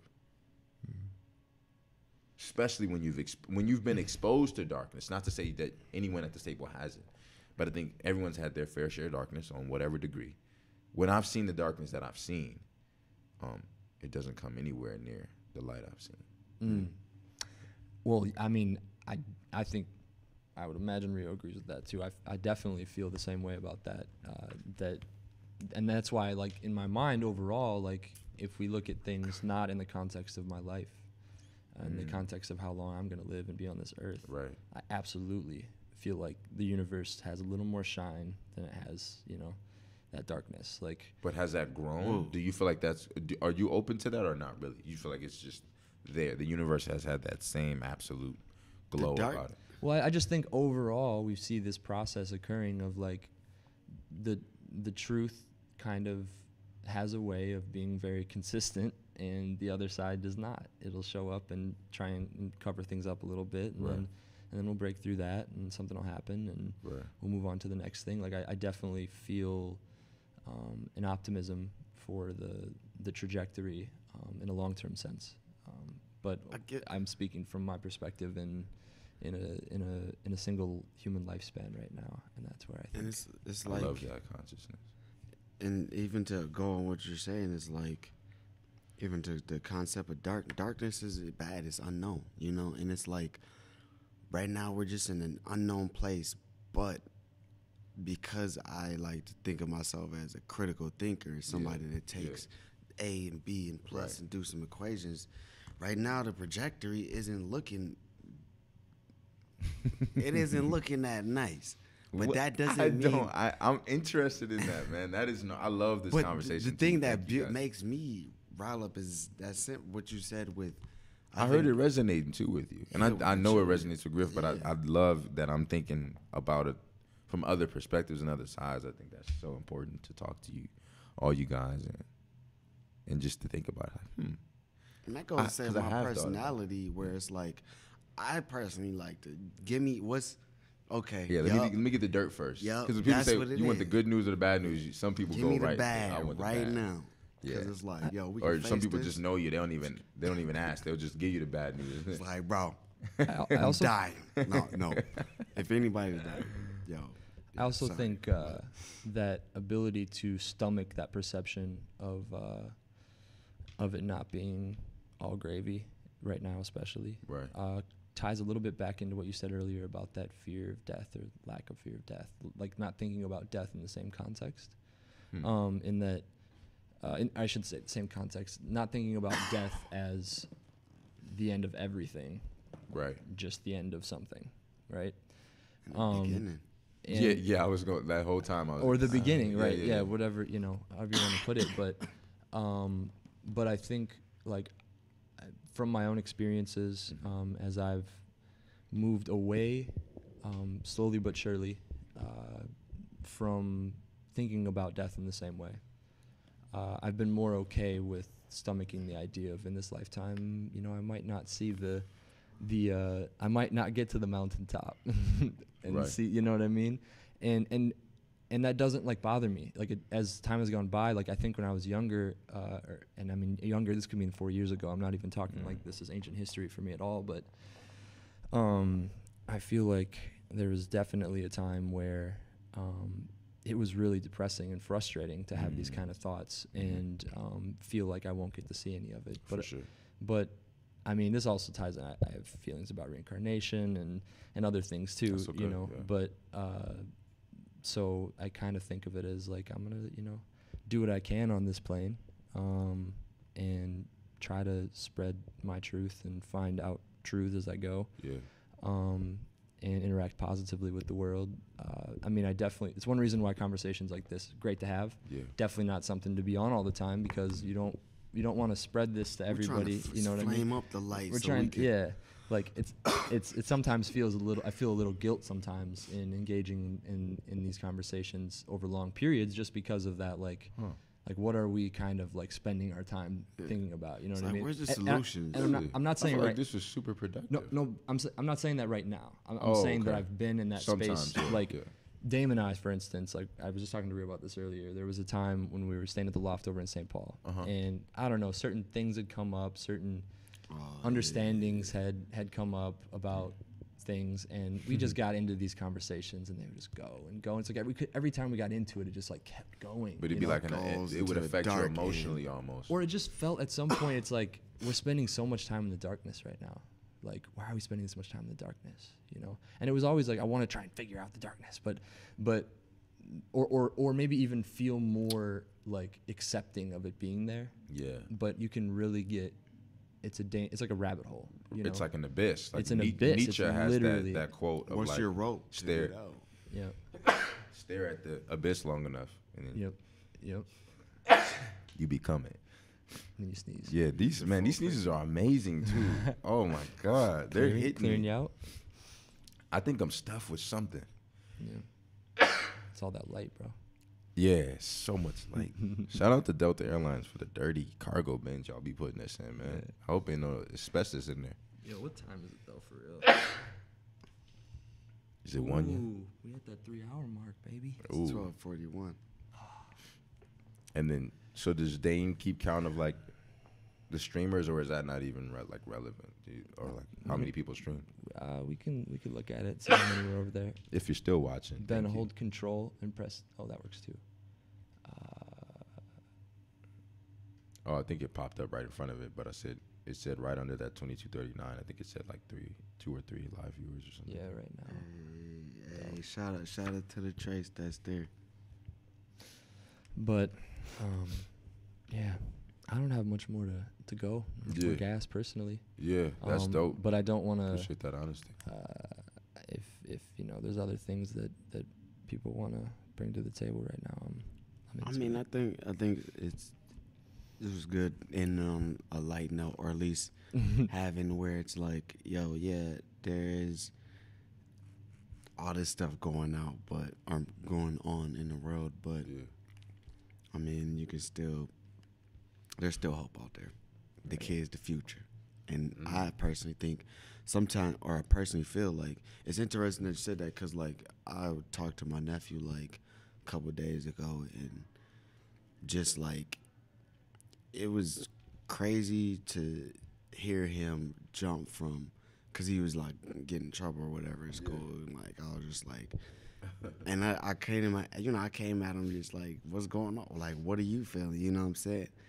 We talked about that a little bit. Yeah, and I was asking him, like, yo, like, what are you feeling? Like, why are you doing all this? You mad because of da-da-da? And just, like, it just brought me to a realization, like, dang, yo, like, I want to keep being like that and, like, ask questions, because really, I don't know, or I can't think of uncles or that, you know what I'm saying? That happened for you. Asking me for that, and it's like, maybe that could, you know what I'm saying, change something. So it's like, as much as all this stuff is going on, there's definitely those things, and I feel like that goes back to what you're cultivating the narrative of. You know, you can't be too much of the narrative, can't be this darkness hole that we're going down where it's like, yo, this is all this going on. It's not all this was going on. There's other stuff. Yeah, And focusing on that other stuff. Because I think because I don't think there's any opposition, right? I think that needs to be said. Like, I don't think there's any opposition. I think there's perspective, and there might be, like, slightly different priorities in terms of, like, how we think about it, chronologically, maybe how we process Sure. it. But I don't hear any opposition at all, and I think even what you're saying about the darkness kind of complements what Griff is saying, because it, in a sense, takes an Eastern approach in addressing The whole. the whole cancer, right? Like, how did this cancer get here? We know it's there. Let's eliminate it instead of, like, killing you in the process, or instead of telling you, like, you're gonna live for 3 years. If we don't handle this cancer, you could die. Some people just need to hear that so they can live their life accordingly. But I just feel like you hear about so many fatalities in cancer, and I'm being literal again, but you hear about so many miracles of, like, cancer being eradicated and stuff, and it's like, to hold dear onto those, and being with Bly, who was beat cancer, you know what I'm saying, like, brain cancer. Beautiful. You know, it's a different kind of. She lives a different. She moves. I don't know, and I could be mystifying it. It could just be like this mental thing that I know, and it's affecting my psyche. Yeah. But she just moves different, you know. And there's such a respect for her, regardless of where we go in our lives as individuals. So much respect for just the way she moves and the way she handled it, and her accountability about how her cancer has affected her relationships and the way she communicated, how she loved herself, how she viewed herself. She's been so transparent with me about all that, and hopefully I didn't explain too many details, but just what she trusted me with that, because she's been open about having it, going through treatment and stuff like that, and the effects of chemo and stuff like that. I think I went into kind of a tangent, but I think you guys were complimenting him, saying, like, that darkness is there. It doesn't have to be a bad thing, but you prefer. Let's get to that. Let me know it. Let me know the surroundings. Yeah, It's like, but alright. I guess when I was hearing it, I was hearing, like, kind of more like worst case scenario than reality. And I heard you guys saying, no, this is reality. And I was hearing, no, this is worst case scenario, which can also be reality. So it can be shared in that sense. But it's like, man, I'm walking through hell, but like there's heaven, there's pieces of it. But I don't. That's probably a way extreme analogy. Yeah. No. So let me take a step back. That's you. But I'm walking through a neighborhood that's, you know what I'm saying? It's necessary to have that, and for you to be able to have that and keep that, and I can respect it, like, right, without being able to resonate with it. Just be like, okay, that's real. Like, I love this dude. That's cool. Like, walking through hell it's like I'm walking through a bad neighborhood or a neighborhood where there's a lot of poor people, and it's just like I could look at that like, damn, dude, this is horrible. This is so horrible. Or, damn, I met a random person that quote unquote poor, and like we have a conversation. I done had a great ass conversation. Right. I'm feeling happy as hell. They're rich and I'm in ways. this place that's, you know what I'm saying? That's what I'm saying. Where it's like, this is not good situation. I just gotta be accountable about my privilege, bro. Like, to be able to travel and see the stuff I've seen, like, maybe it has had some effects on the way I view the world that aren't, when I say all true, I mean like all true, like consistently true throughout. So I've been able to see mostly first or second world countries. I haven't really been to like the mud of a third world country yet. I've seen I don't know. I've seen Soweto in South Africa, and that was like villagey. But I think even that probably, I don't even get into the comparison thing with other villages. That's not worth it, right? But I just think the priorities, man, are just drastically different from what I remember as like a teenager. But my conscience wasn't even on like the world either. But it's like, but also it goes back to what you're kind of saying. And Cassidy said something about this. The rapper? Yeah, he said something about it, or something I compared to where it's like, if a baby, well, he was saying in rap, he was like, if a baby knew from the beginning what, quote unquote, just more options of like what this could be, you know what I'm saying? And you were saying an analogy of rap, you know what I mean? Yeah. If he knew that and could tell whack rap from, quote unquote, good lyrics, they probably, as they grow up, they probably wouldn't like, probably wouldn't subscribe to the weak shit more often or so. See, I think weak is subjective. It is. But I'm just saying that could be to simple lyrics to complex lyrics. Oh, okay. You know what I mean? Sure. Where some people think like simple lyrics are trash or whatnot. Right. And complex lyrics are dopest, you know. We're going to put those extremes. But it's like if a baby or a person grew up having more access to enlightenment, more consciousness, it'd probably be different for us. Right. It would be different. Not even, it would be different. Yeah. Man, wow. Is there noise? Is there a noise gate on the? Mm-hmm. Oh, that's pretty cool. I never peeped it. Yeah. Have we been talking that much where you didn't? So, and that heavy breathing, you know. Like sneezes. And then sneezes. And then the music upstairs. You know, we got Yo, shout out to our, who is? Have you met them scoring before? And stuff? Scoring. Yeah. No, I haven't met the guys right above us. Yeah. They do like videography for Vikings and stuff like that. I think. Ooh, that's like, pretty tight. Yeah, smart stuff. Dude, I love y'all, man. Love you too, bro. As well. I love y'all, man. For real, like this time, this healing process through this breakup has been so turbulent, and I think I probably entrusted in you like slightly, and was probably some pride in there, but I was just like, I need y'all. Like I need my guys right now. For sure. In a sense that it's been sort of, I felt guilty about not balancing my social life or my friend life while I was in a relationship. Yeah. So it's like without having more of that time and that opportunity to focus on me, in me focusing on me, I've been able to connect with people that are also focused on healing. It just sounds like every time I come over, what we're having now did not feel awkward at all. Didn't feel forced. Like this is a norm for us, but then also for you guys. So when I come into that space, I just think I just want to shed light, no pun intended, on just how you guys create a space. And I'm sure Vin can attest to it. Like you guys create a space where people feel very comfortable and open about sharing their perspectives without feeling judged. Even if a Trump supporter came in, hat on and everything. Talk. Mm-hmm. I'm Y'all trying to are, hear what you talking about. and that is so. There's nothing. It's so irreplaceable. I'm talking about internationally around the world. Like, some people just aren't willing to have that conversation for whatever reason. It don't have to be a bad thing. I'm not in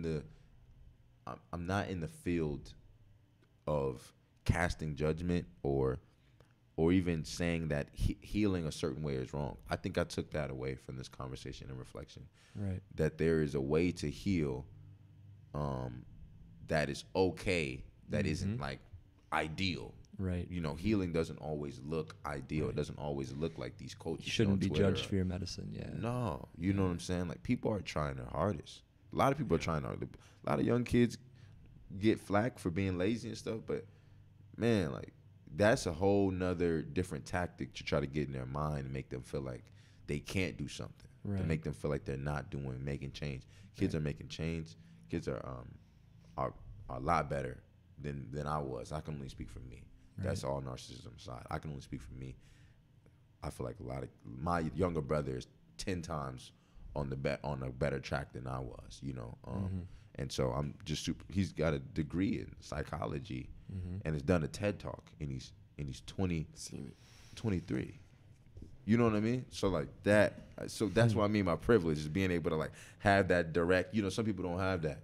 Yeah. So I can't sit here and push this message of I guess hope in a sense, but optimism in the youth, that when everybody doesn't have siblings, they're only child sometimes, or they just hate people. Some people just have negative human experiences and really don't believe in humankind, Right. which is understandable because there are some nasty people out here. Yeah. But that dude that's training, doing them push-ups at 4 a.m. in the morning with the scar on his head, who's seen Bagram and been to Iraq 12 times, he's hurting. Yep. He don't have that. He doesn't have That outlet. and he doesn't have that love of being able to consider what his enemy's going through. He's just, that's the enemy. He's a target, or she's a target. They got to be eliminated. We still have the empathy, and that goes longer. That goes faster than I think any train. You know, no matter how big the system is, it's the best kind of Gundam, you know, if you will, in terms of anime, to take down like any force. It's like, yo, we got the love. That's why I agree with Ye on the love, but maybe the way he said it was filtered through when he came out about his mental health, we needed to hear that. People Right. still on his head. He told y'all he wasn't mentally stable, and people thought it was a cop out. They was like, yo, he's just saying that because he don't want to be helped. No, this man is being open about what he was going through. Remember when Cudi did that a couple years ago, and then Drake released that track like immediately about it? That shit blew my mind. And then people were empathetic to Drake when someone came at Drake's friend Yeah. about his health. But it's Yeah. like, no, Drake was on somebody about suicide. Right. Suicide, And that's man. like, yeah, dude. Right. That's merciless play at with its that. peak. Right. You know, so yeah, man, I love y'all, man. I love the conversation. Yes, We don't sir. have to close it out. I just want to give it to y'all, but I had to be conscious about what I was thinking. And I think that, like I said, I think that old man is withering, man. And I think in his strength, in his will, in his strive for whatever his success is, it's empty. You know, it's hollow. It's raw, right? It's masculine. The energy is masculine, but it's Let's end it there like that. That's real as fuck. it's real. That's love. This is tight, yo. Can we live stream like Uno one day or something? Just Uno. Yeah, I Uno, love Uno, bro. Magic, Draw MTG. Draw 4, motherfucker. Benny, can you hit the stop? Peace and love, y'all. Bless.